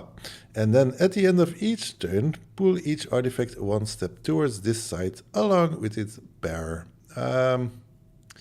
Let's talk limited. Like, artifacts are not really a thing unless they're very precise and very controlled to gain advantage. There aren't that many, and this card is all about artifacts and doing shenanigans, pulling, etc. So nope, never going to happen. Never play with this. Complete F. Yeah, I agree. It seems like not really that bad of artifact hate, but it also like doesn't really do anything to artifact minions, which is kind of sad. Like they can still just attack with their artifact minion. Anyway, next we have Algor Amphalos. So this is 4 mana for a unique monument. It is an earth and water spellcaster, and at the end of your turn, this Amphalos draws a spell which only it can cast. Minions it casts must be summoned here. So this is one of 4 Amphalos. So we have each 2-color pair except for water, fire, and earth, air. All the other 4 color pairs are represented in the set. They all read the same way, but they're different spellcasters. Yeah, these will be interesting to talk about. I mean, this is 4 mana, do nothing, and then you draw a card at the end of that turn. And I was thinking about this, like, I don't think that they're really playable if you're only 50% of one element. Like, if it's only drawing a card every other turn, that's way too slow. But if you're, like, 100% to hit, like, this is your only artifact, because this can't cast artifacts. It has to be an earth or water spell. If this is your only artifact and you're 100%, you draw a card every single turn, then I think we're talking. Then it's pretty good. So, yeah, I think you want to build your deck kind of slow. Like, maybe the earth water one's like slightly better because you probably have more of those tools to play these kind of annoying sticky minions. I don't know. I think I'm gonna give it an A. Like I'm interested to try it out if I'm literally 100% those elements, but I'm a little bit iffy on them. Like I know in Constructed people have been playing these a lot, and I think that people are starting to come off of them because they're so slow. So I'm kind of curious if that translates to Limited or not. Yeah, what do you think about these? Yeah, I think in limited, it's not that complicated to get into the waiting game. Like, if you can draft this guy early, this is infinite. I mean, it's not infinite, but so much card advantage that you will just overrun your opponent. But you have to get there. So I'm more on this as treating it as a slow card and really just overpower, just wait. It's a bit as the sorcerer in beta. Just play passively, you will outdraw your opponent and you will win. This is a bit the same thing. I had the chance to have a draft with very strong players, all of them. One of the strong players had this in his exactly in his 2 colors. He drafted around it, and 2 times he played it on turn 4 against me.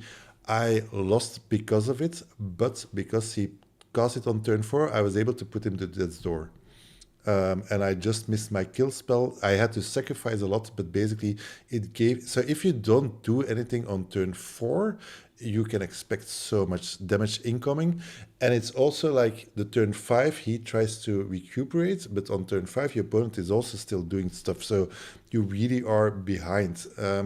And so he won because of it, because suddenly 3 spells were cast from the Umphalos, giving us the advantage.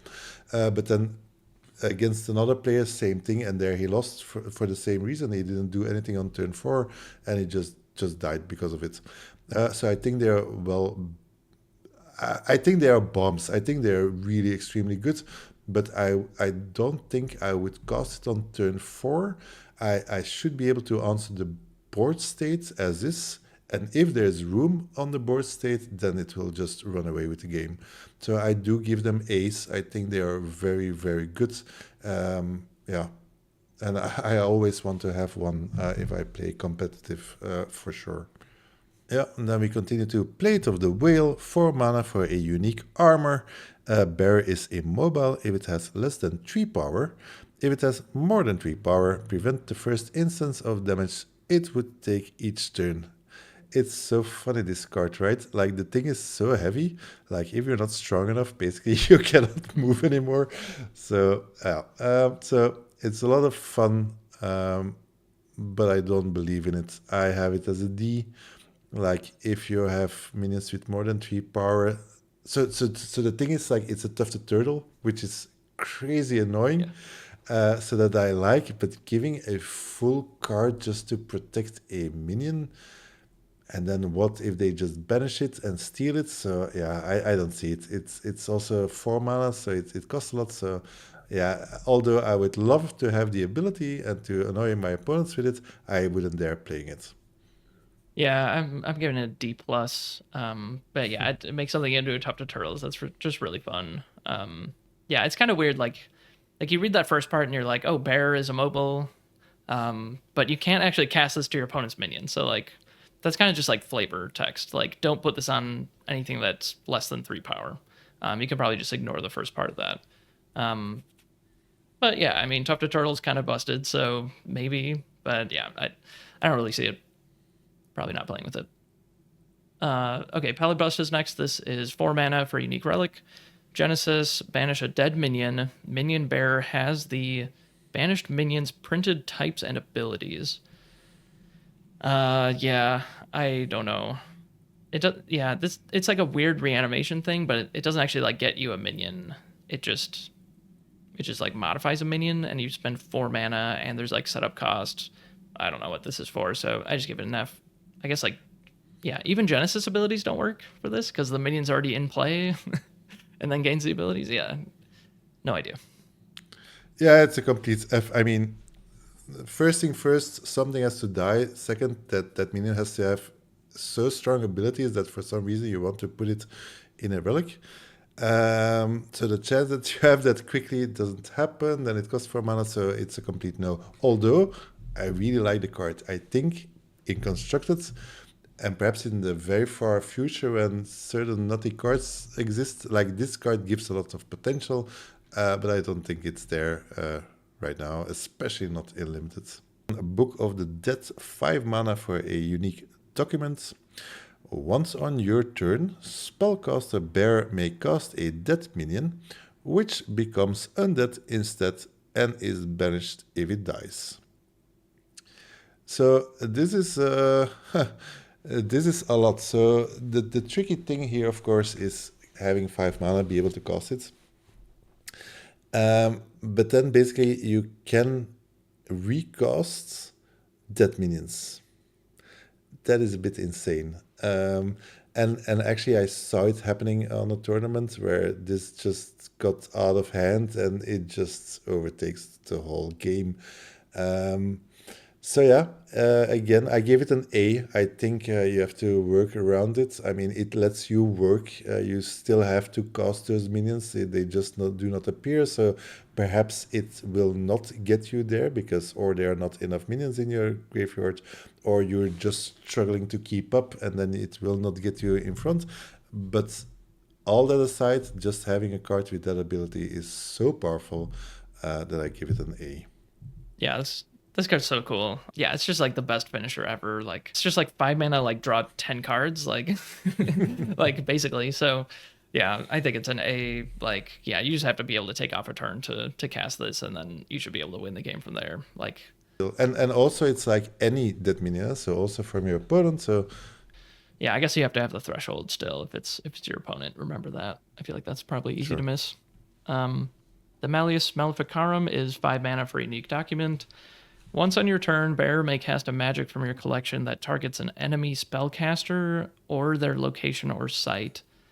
So that's just super weird. I guess it's a magic of any rarity, but still, like, yeah, maybe in sealed. I don't think so, though. It's 5 mana, do nothing, and then it's like so specific, the kind of thing that you can cast and target. There's just no way this is playable. I give it an F. Yep, I agree.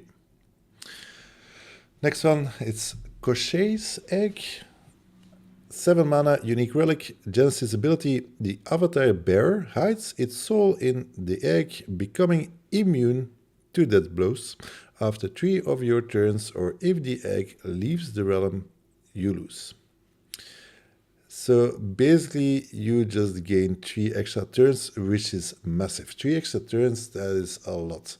The only thing is, you will only cast and play this if you are on death's door. So that means that you are already far in the game and you're on the losing side probably, or you're both on death's door, and then you gain 3 extra turns. So this is unplayable. I think you do not want to have this card in your hands because that card will then let you lose the game, and then when you're losing the game, then you get just 3 extra turns. So I think this is a constructed card where it really gets potentially his place in defensive decks, but I don't see it how this can ever work in limited.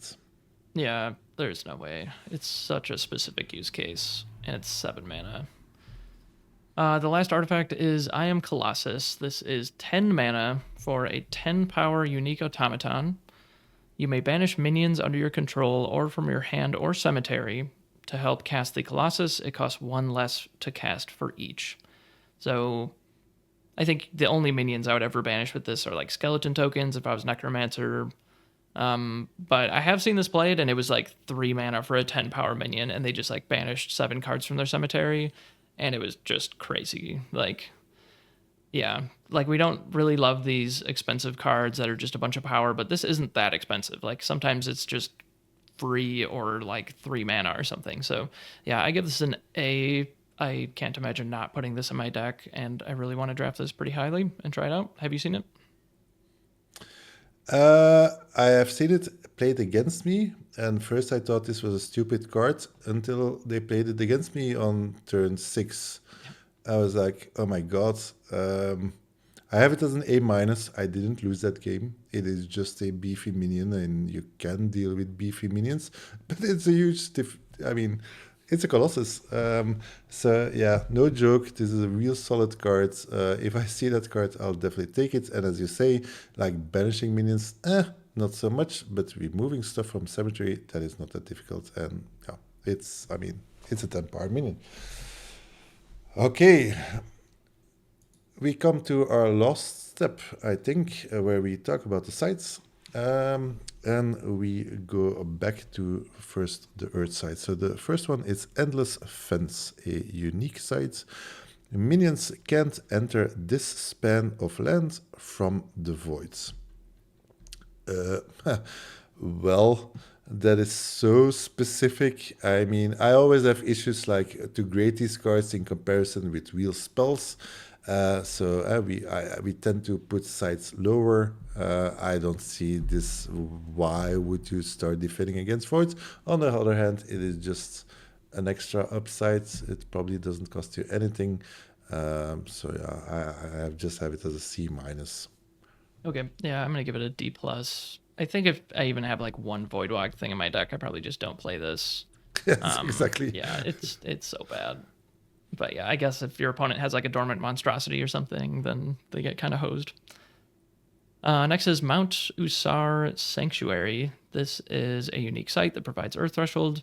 If you have 4 Earth Threshold, then when your avatar arrives at Death's Door, they flee here and gain ward. So pretty cool. They like flee back to the keep of the castle and put a ward on your avatar.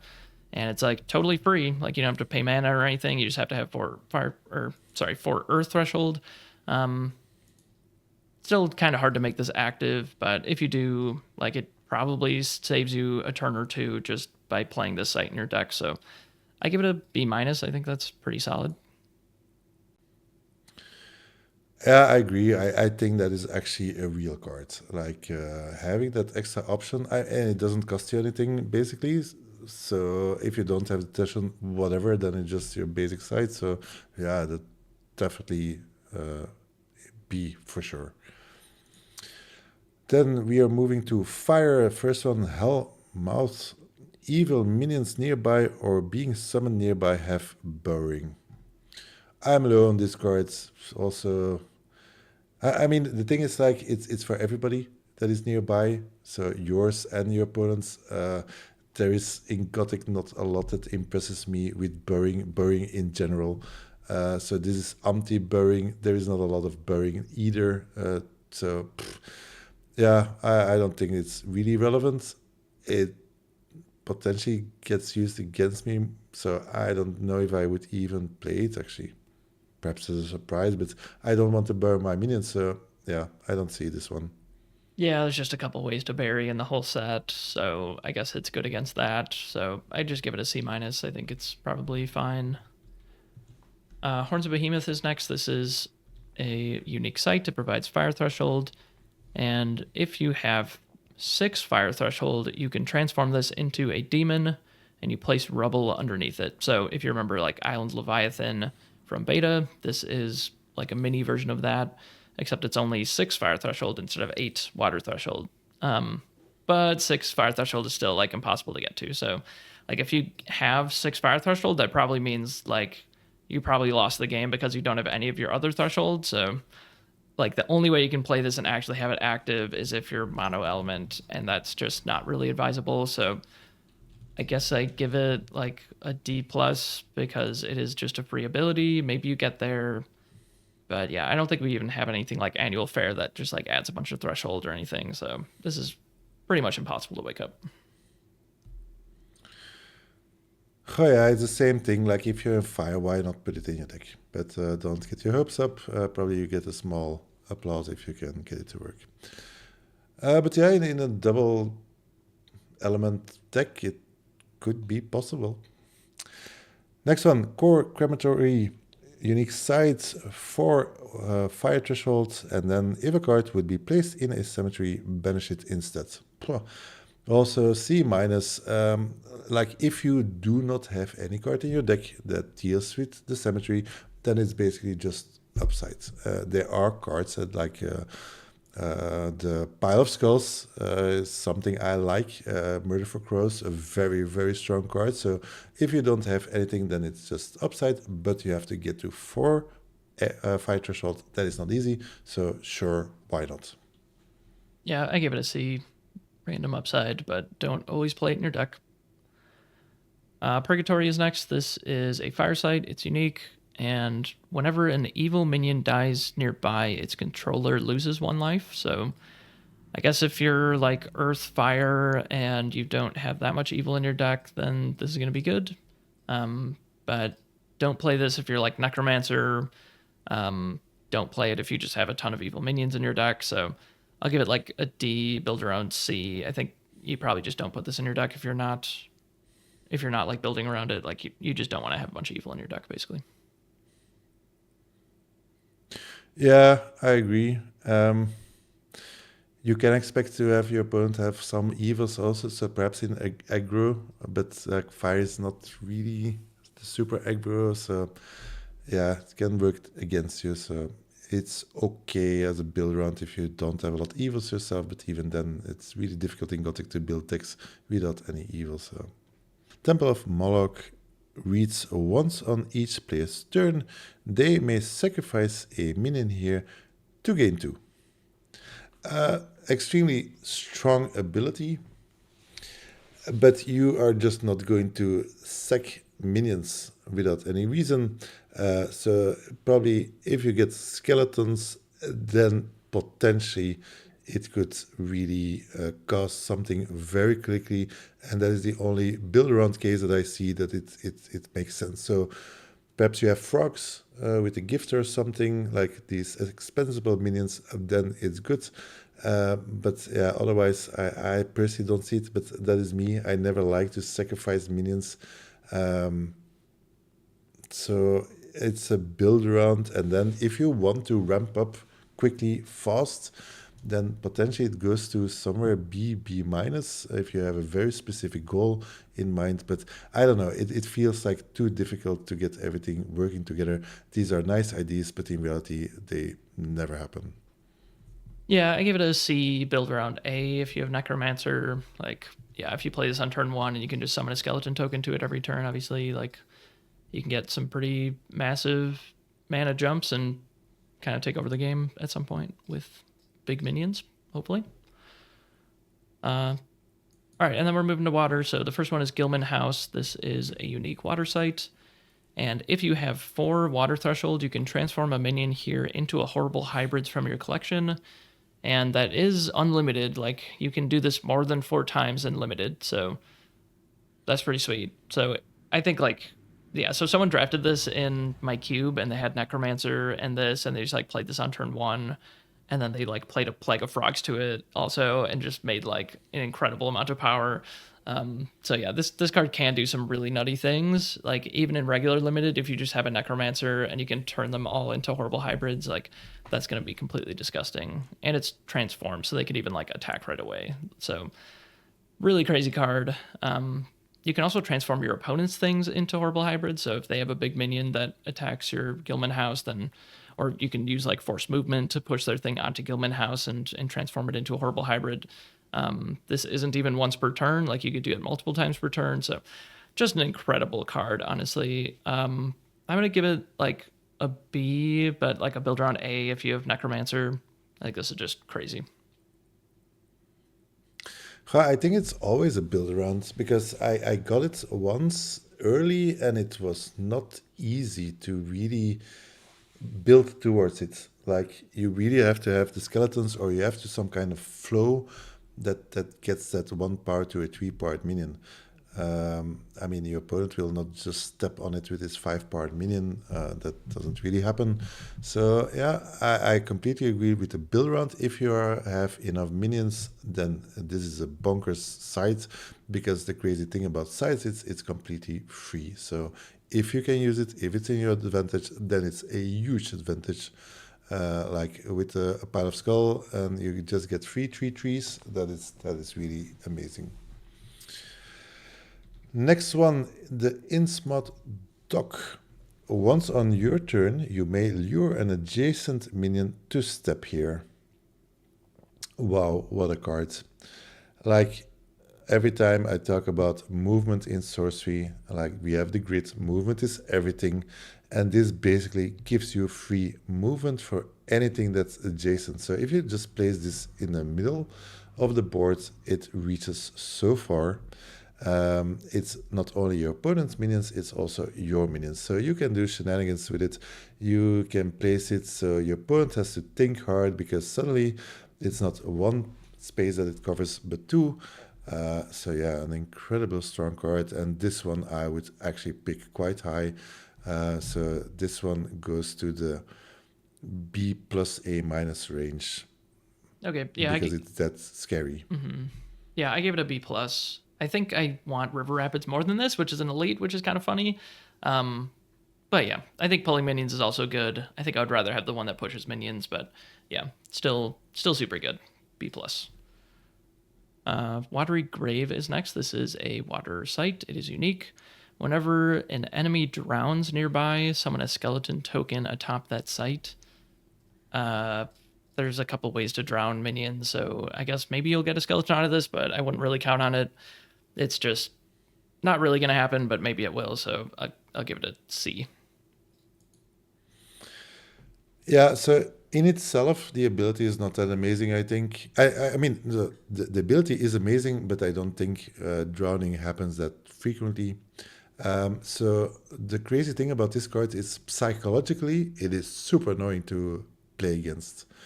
Because when you see it, like if I have to play against it, I will always have to think like, what happens if they withdraw my minion, and there is this free skeleton token.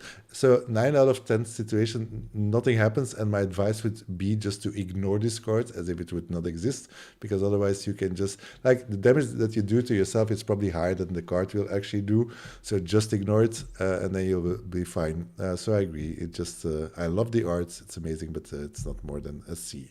I don't think it happens a lot. Then we go to air. We have the Defiler Spire. Oh, what an amazing card. It reads, sites occupied by evil have, at the end of your turn, you lose 1 life. So it's a bit of a strange card because sites occupied by evil, I mean, there's a good chance that happens frequently or all the time.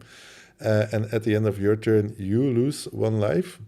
So if you do not play evil, then this is an amazing card, and potentially your opponent is in huge trouble if they have like 80% evil in their deck.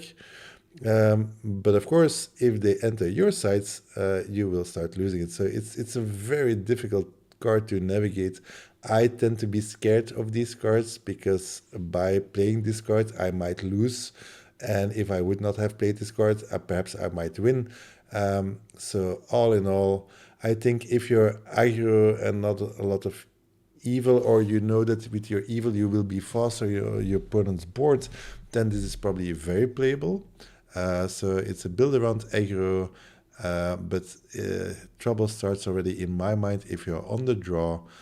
And can you then take the time to not cast this site and draw an extra site, etc. So all in all, I don't know, build around aggro, I would say somewhere B minus, B dangerous, and otherwise I would just leave it be. All right, yeah, I'm giving this a D, and yeah, you have to read it carefully because like it gives the site the ability at the end of your turn you lose a life. So that means at the end of the turn that you play this, it only looks at your sites. And then your opponent goes and they can move all their evil onto your side, and then it only looks at their sites. So then they might have just like completely dodged it by the time it comes back to you, and then you have to like deal with evil on your side and stuff. So I don't know. I think this is way too dangerous. I think it's gonna be, I don't know, probably worse than you on average. So I'm just not really putting this in my deck. Like, I don't know. It's so hard to say. Like is it better the more evil I have or the less evil I have, or is it really just like the more aggro I am, the better it is, and it doesn't matter how much evil is in my deck? But what you say, the other way is also true. Like if I have evil on their sides and then I play it just deals extra damage. But yeah, I'm getting tired already about this card, so that is probably how it feels when you play this as well. All right. We'll just move on. So Orpheus's Crossing is next. This is a unique site. It provides air threshold. It has Genesis. You're on death's door until your next turn. Summon a dead minion here. Okay, I just had to read that FAQ because I've been worrying about this. I've been wondering, like, when you're at death's door, like the thing on death's door, like in the codex says your life total can't change when you're on death's door. So then it's like, if you play this and they attack your sites, do you still lose life? And the FAQ says, yes, you do. So that was like the one upside I could see is like maybe you can play this and then it actually gains you some life because they can't really change your life total. But anyway, so like the main part of the card is really like you reanimate a minion, and then like if your opponent just has like a Searing Truth or a Zap or any way to deal the death blow, like they just win the game. Like the only safe time to do this is early in the game, and then there's no minions to actually get with it. So like, I don't know. I think it's super dangerous. I'm just gonna give it an F. I think in like a competitive setting, I would never play this because you might just lose. What do you think about it? Well, if I play air, and I play air a lot, I always have 1 Zap in my deck, always. So, I mean, yeah, I wouldn't dare playing this. It's just too crazy. Like, why would you take the risk to just lose the game? I mean, yeah, I like the card, but no, this card is not for me. And it's so narrow. Like, what minion? I mean, dead minion, so it has to be a powerful minion to take that risk. But your probably already far in the game. So Yeah, yeah, no, and it's like what you have maybe like a 50% chance of just losing the game when you play this, and yeah, like yeah. what are the chances that the minion you get with this actually wins you the game? That's probably not even 50%. So yeah, I think it's just way too risky. Of course, if you are on death's door, then of course this is an amazing card. But we never ever want to be on death's door, so that is just not how that rolls, and that minion will probably not save you. Um, anyway, to be seen, but I don't think I'll test it ever. Next one, the Apex of Babel. Just to recap, you also have the Base of Babel. The Base of Babel reads, you may build a Tower of Babel by playing the Apex of Babel atop this.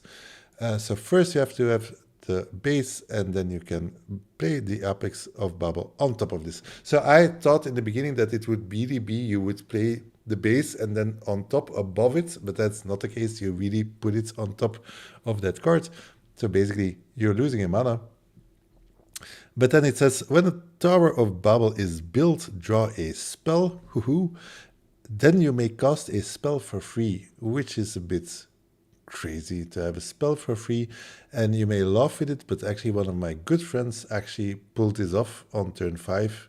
And I think he costed a 5-part minion for free, and he basically won the game with it. So the chances that this happen, I mean, also the base is earth, this is air. So it's a lot. Of course, you only have 12 sides in your deck. So if you have both of them, the chance that perhaps you can get them together happens. And then it's a free spell, and you draw a spell and you cast a free spell. Makes it very strong. So I don't know if I would ever go for it. If you would open this pack one, pick one, do you take it?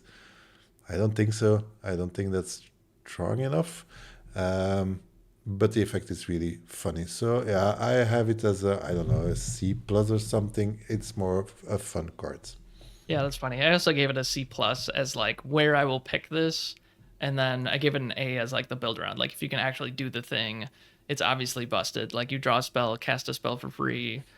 That's crazy. But it actually does provide 2 mana. If you read the FAQ, you actually like I think there's enough space on like on the grid, like they made the things big enough that you can actually have this like on top of the other one, so it like fills up the whole square. So it looks really cool. And then it provides 2 mana, and it provides earth and air threshold, but it's like treated as one site. So if they use like a raise or something, it blows up both. So yeah, it's super cool card. I really want to do this sometime in limited. Yeah, I think if you can pull this off, you probably won the game. So really cool. Okay, so thanks for enlightening me. I thought it would replace, but so that's not true. It really is then one side that provides 2 mana. Cool. All right, moving on. We got the Manor of Dapprel Hill. This is an air site, and if you have 4 air threshold, once on your turn, this may deal 3 damage to target enemy here and heal you 3. So it deals 3 damage and you heal 3. So they're probably not going to move on to this. So you probably need to pair this with some force movement, like Screamer or Mesmer Demon. Yeah, and then like getting 4 air threshold is pretty difficult. So I don't know that this is really ever going to happen. And then like by the time you have 4 air threshold, the realm is going to be like built out enough that they can probably just attack your other sites and stuff. So yeah, I give this a C. Like you're going to have to build around it in order to even use it. I mean, the build around cards are also good cards, so you might just randomly be able to actually pull this off, but it's not going to happen very often. Yeah, I read this card more like an area control effect. Like your opponent probably will not risk it just going there, and it doesn't do more than that. But if they can attack it with 5 power, they might even do it if that route is better for them. So, I mean, I guess it's just upside, so I guess it's fine. Why not, right? Okay, then we come to more special cards. The first one is the Garden of Eden, and that is actually a dual site, an earth-water dual site. Very curious because it is the only one. And then I wonder, like, oh, well, now with every new set we get just this one special duel. That would be amazing. There are 6 different kinds, so and this card, the Garden of Eden, it's a gorgeous card. And the effect reads: players can't draw more than one spell each turn. This is a bonkers card for constructed. Because there is a lot to do about card draw. In limited, not so much. There is not that many cards, or that you can predict to have drawing more than one spells. So yeah, I guess if you do not draw spells, then it's just a dual side, and dual sides are really, really good for fixing your mana. So I love the card. In limited, it's just a dual side. So yeah, it's probably C plus. If you these are really, if you are in triple threshold or 3 elements, then this is even more. Then it's probably like B minus to fix your elements. Otherwise, so I would say it's like C plus level. Yeah, I give it a C plus. And then obviously keep in mind the stopping spell draw things.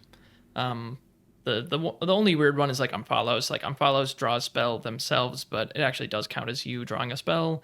So just basically don't play this if you have an unfollows in your deck, obviously. And then there's like the gift cycle, and there's feigned death, and a few other cantrips that you probably just don't want those in the same deck as this. But yeah, if you don't have any of those, then I would just play this in a water fire deck, because it might just hose your opponent's cantrips. And honestly, like most decks probably have like 1 or 2 ways to draw like 1 extra spell. So also, I guess if you are doing that, you can draw a sight for turn, and then you can cast your cantrip and draw a spell still. But anyway, pretty cool card. Yeah, I give it a C plus as well, basically just because it's an earth water card. And then we're moving on to all the colorless sites. So the first one is Altar of Malachi. This is a unique site. It doesn't provide any threshold. Once per game, if you would die, you may sacrifice a minion atop this altar instead. So I think like Necromancer obviously has like the freest way to just put a minion here and just leave it there forever in case they would take the death blow. You can just sack the minion instead. But then this is also like a colorless site. So I think in Necromancer, that's probably the only deck that I would ever play this in. If I had kind of low threshold requirements, like I didn't have any like quadruple threshold bomb or something, or I had one element that only had single threshold, or like a couple double threshold cards, then I could probably play this. I'll give it like a D. Most decks, you probably just shouldn't play this. Yeah, I agree, and I think we're aligned on this. We do not like no threshold sites, or if I put it differently, the effect must be really, really amazing before I would put myself in jeopardy to be threshold screwed. Especially because you need a lot of threshold in Gothic. All the good cards are double threshold if you play 2 elements, yada yada. I talked about this many times. So here, of course, sacrificing a minion when you would die, so it really saves you. But that's like the very end of the game. Like, do you really need a card to just? I mean, my advice would just be don't go there, just don't die, and just win the game. Simple. Don't use it. Next one, Baba Yaga's Huts. Look at that card. Where does it come from? That's so amazing. Once on your turn, this may swap positions with an empty side in your back row. Very funny cards. I always have to read it 3 times. I know it's really for Pathfinder primarily to swap again, but so in Constructed, I don't see it. Potentially, there is a use case where you can set it up, but again, this is not the effect that I'm looking for a thresholdless site. Yeah, I agree. Super cool card, but yeah, I give it an F, unfortunately.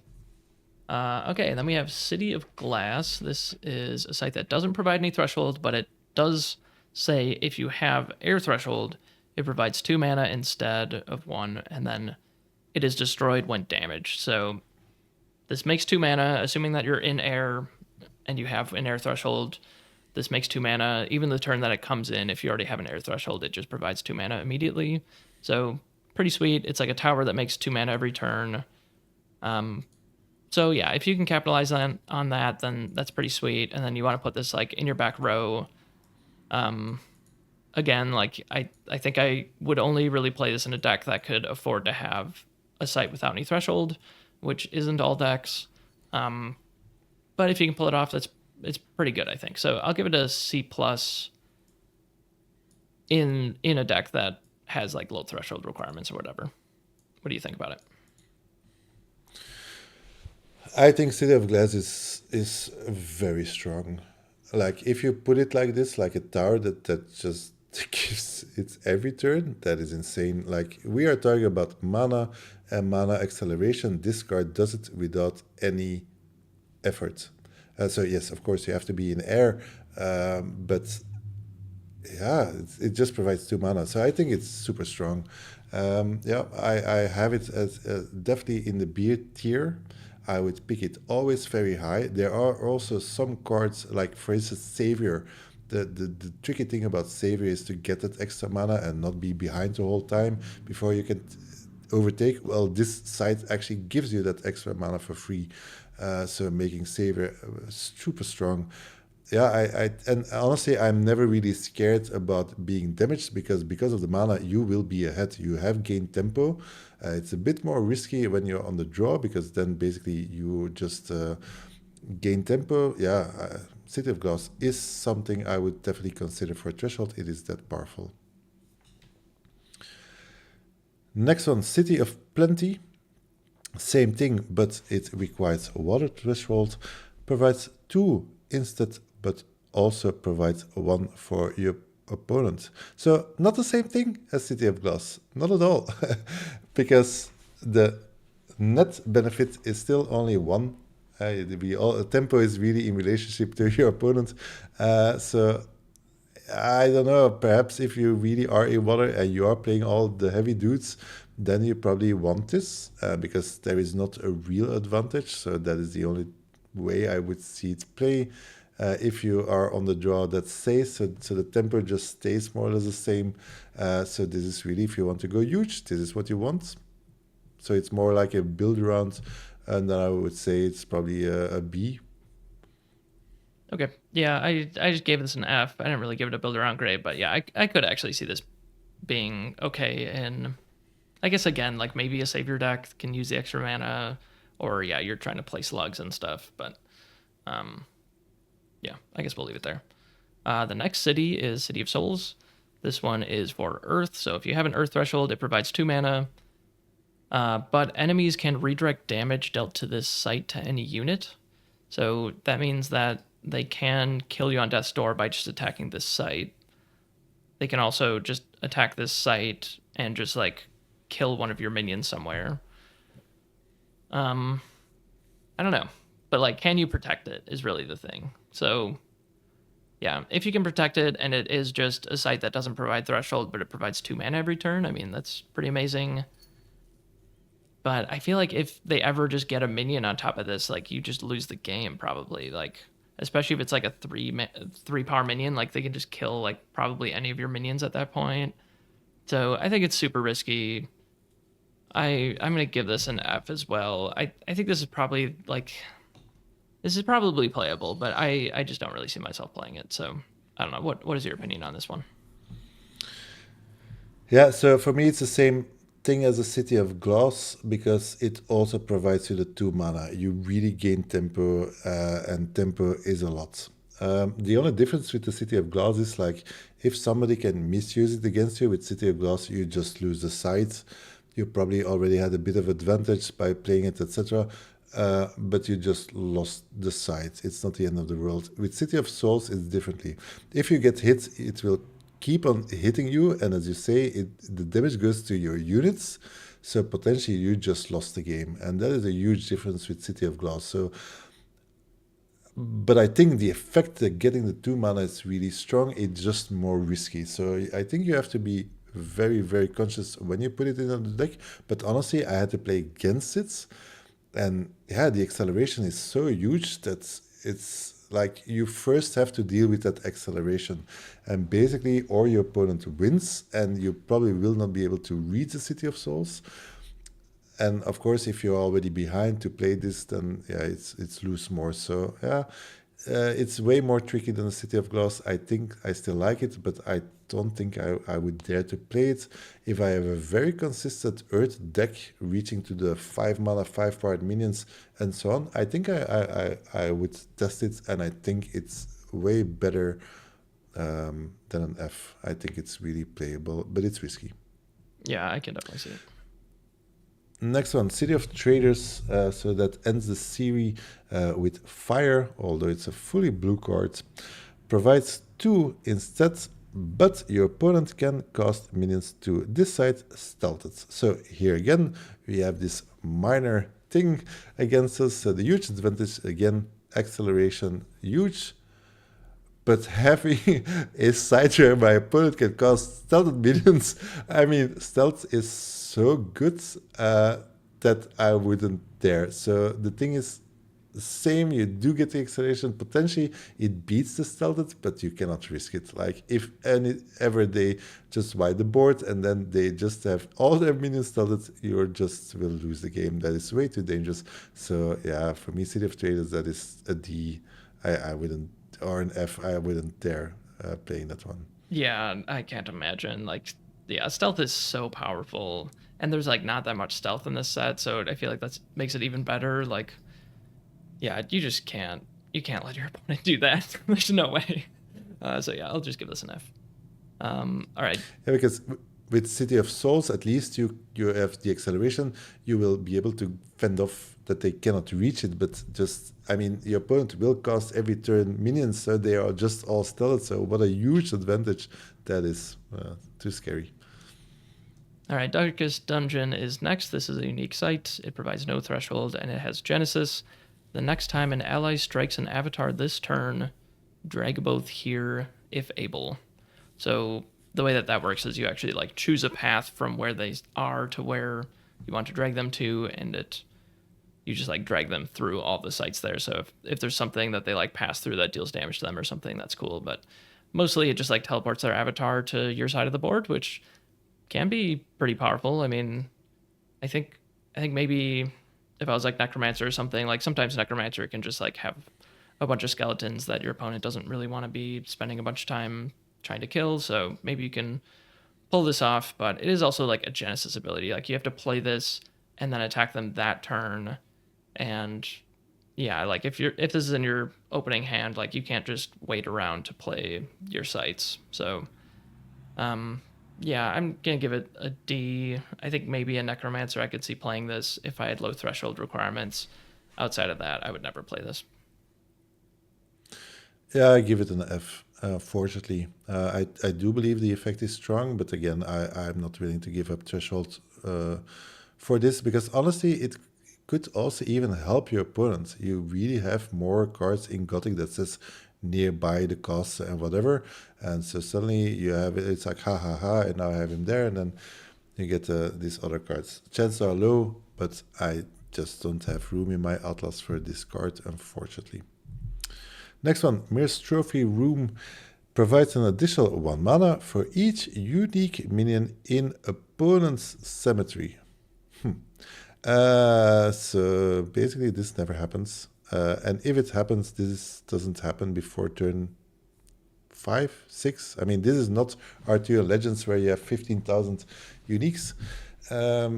So yeah, again, not worth the threshold, and even if it would have threshold, the chance that this happens is so low, so I don't see this having any value. Yeah, that is really funny you bring that up. This really does look like an Arthurian Legends card, like through and through. Like there's way more uniques in that set that are elite rarities, so we might actually see those in limited, but yeah, you're not playing this in limited. The next one is Old Mortimer's Den. It says, when a minion enters here, kill it, then return this site to hand, leaving rubble behind. So, like, Lure and, like, Screamer are, like, I think the only force movement, really, that work with this. Like, the ones that pull things don't work with this, because they have to be on this site first. So, yeah, it's kind of like a weird defensive site that you can pair with some force movement. I don't really see it. Like, I guess you could pair it with, like, River Rapids or whatever, but them are really getting deep. So yeah, I'm just gonna give this an F. Same. Again, not worth the threshold. Like there is potentially a build around, but to get everything working together, that's just too difficult. Next one, I do not know how to pronounce this one. Saint Wilt? Sure. Something like this. Deathright abilities here are also Genesis abilities. So funny cards, again, I don't think I would sacrifice the threshold for this, but let's say if you would have to play with this and you build around it, there are actually some interesting cards. There is the Estranged Loner that will give you the horrible hybrids right away. There is also the Muddy Pigs, just give you 3 lives. Why not? There is the Twosomes that give you skeleton tokens, and that is basically around it, I would say, for the normal exceptionals. Oh yeah, you also have the Clay Golem giving you a sight, so that's probably also quite good. And you have a Bladder Blimp, but I don't know if you want to cost that on. But that's basically it. And then you get these, also those who linger, you get the Ghoul, etc. So all funny things, but I think it's just not worth giving up the thresholds. So I have it as a build around, probably B, but I just give it an F. Okay, yeah, I gave it a D, build around B. It's funny, like the first draft I ever did, someone played this, and then they played like Clay Golem on top of it, and then they played this Strange Loner on top of it, and it just like looked amazing. So yeah, you could definitely do some cool things with it, but that's not going to come together too often. But you can maybe watch out for some moments where you can do some cool stuff with it. Sea of Ash is the next site. It says minions below nearby sites die. So I don't know. Yeah, that's what it does. I don't know. I don't think it's going to come up very often. That's just a static ability, so you just can't be below nearby sites. I don't know. I don't really see it. I guess now you can like bury their things with burrowing and they'll die. Yeah, I don't know. It's an F. I don't ever see playing this. Yeah, same. Again, not worth the threshold. And are there actually any cards, easy cards that push something below? No, it's just a no. Next one, the Empyrean provides every threshold if you control something. So the ability is amazing, but it reads if you control a nearby angel, there are not that many angels, or wards. There is more wards, but yeah, can you risk it? I mean, with Saver, probably this will probably always give all the threshold, and then it's probably good, but you have to work for it. You have the uncertainty. Angels, I don't count angels, so it's really about the wards. Now, it is not that difficult to draft 3-4 sites that come in with wards, and often more than not, if you place them somewhere on the site, they will be there for a long time. So potentially I have to give it more credit. But yeah, these kind of cards, I just, if I cannot guarantee it, if I have to work for it, but potentially it's easier actually than I might think. So I have it actually as an F. I don't trust these cards. Perhaps a build around B-ish. Yeah, I'll give it a F, but like a build around C. And the build around is like you need to be savior, and you probably need to be like splashing something. But it feels weird to be like playing a site without threshold to fix your threshold. So yeah, I doubt I'll ever play this, but maybe there's like one specific deck in the entire format that I would actually play this in. Yeah, and as you say and point out, the reality is like in a 2-element deck, you don't need this. Yeah. It's completely okay. Your mana base is fine. I mean, yes, you can get Groot, but that doesn't really happen. So this is really if you go 3 elements, and then yeah, you might find a narrow spot where it actually provides you the mana. All right, our final card is the Void. This is a unique site. It provides no threshold, but it says that this site is also void. And there's like 5 FAQs. There's some like weird interactions with it because like if your avatar's in it, then it's technically like on the surface of sites, but it's also in the void, so it can like target things in the void. I don't know. There's some like weird stuff going on with it, but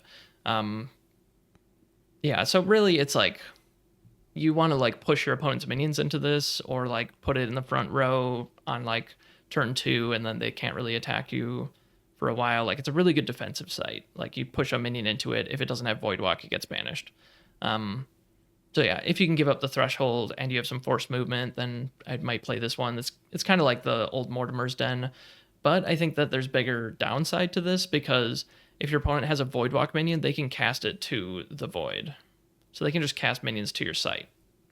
So don't really love that. So I don't know. I'll give it like an F, maybe like a build around C. If you have some force movement, then maybe you can do some stuff with this. Yeah, it's a tricky card. So all in all, I don't like the card. I don't think I would ever play with it. But let's think build around. So in Gothic there actually are some good void walk minions, 3/3. So if you can get a couple of them, I mean, I don't see void walk that much. So if you have your average, like if you build around it, if you have 4 or 5 void walk minions, then actually this side protects you. If you're on that door, no minions can attack you unless they're void walk minions. So if you have more void walk minions, then you potentially are quite safe. But the reality is, like, the death blow by experienced players is always by magic, more yes than no. So then it really does not matter. So that's why I think the void, I would never play with it, because although could be strong, it doesn't guarantee you that you will survive. So, well, that concludes it. Yeah, I think that's it. I guess my only question on the void, like if you're standing on the void, if they shoot a projectile from the surface, it does hit you still. It will hit you. It's in the FAQ. Okay. So yeah, it only really protects you from being attacked by minions, which is like not usually the way that you get dealt the death blow anyway. Yeah. I mean, there's some use case to that one at least. But so yeah, I hope you liked this set review. It's been really a lot of fun to do these with you, Nick. And yeah, I hope that we get to do some more content together and get to talk about Gothic as a whole. We haven't even like talked about like what elements we think are the best. I think that's a really interesting conversation. Like, I really don't know what to say are like the best elements, or like what is the worst element. Like I had opinions early on, but I feel like they've changed a lot since then. So yeah, it's super interesting set. So many interesting things to talk about. So I guess stay tuned. If you want to subscribe to my channel and Nick's channel, you can click the subscribe button, and we're listed as collaborators. So you can join both of our YouTube channels. Do you have anything coming up soon on your channel, Nick? I know you've been busy. No, yeah, it's been a bit more chaotic, so having to manage everything. So I don't know yet, but as always, I love doing these videos. So a bit sad actually that Curioso only makes one set a year, because I love having these discussions, and especially Gothic, because again, Gothic is really a complex set. So there are so many different directions to think about cards, different than Arthurian Legends and Beta. So that made this, I think, a very interesting series. But yes, stay tuned for our next videos, because there are still some topics that we can discuss about Gothic, the meta, and how everything is shifted. And of course, the thing that Nick has been busy doing is cultivating Sorcerers at the Core and getting events up and telling people where to go. So Nick hosts drafts every Tuesday, 8:30 p.m. European time. I host a draft for U.S. players, or really anyone who can make the draft, but mostly it's U.S. players. 7:30 p.m. Eastern time on Wednesdays. So if you're up to draft online, I have a whole tutorial on how to draft on Tabletop Simulator. So it's not really that difficult to jump into a draft, and I don't cap the drafts at like 8 players or anything. However many people show up is how many people get to draft. We can split into multiple pods and stuff, so it's a whole lot of fun. There's really experienced players, there's really new players. It's a nice mix and very welcoming community. I've been really happy with the Sorcerers at the Core community, and I'm really glad to be a part of it. Yeah, I think that's it. Leave us some comments. Let us know what you thought about some of our card ratings. And I hope to catch you guys on Discord or in the comments section. Anything else you want to say, Nick? No, as always, it was a blast. And thanks, guys, for watching. And yeah, if you disagree with everything, come and show us on in real life or on the server, or just leave a comment. Thanks. All right. Bye, guys.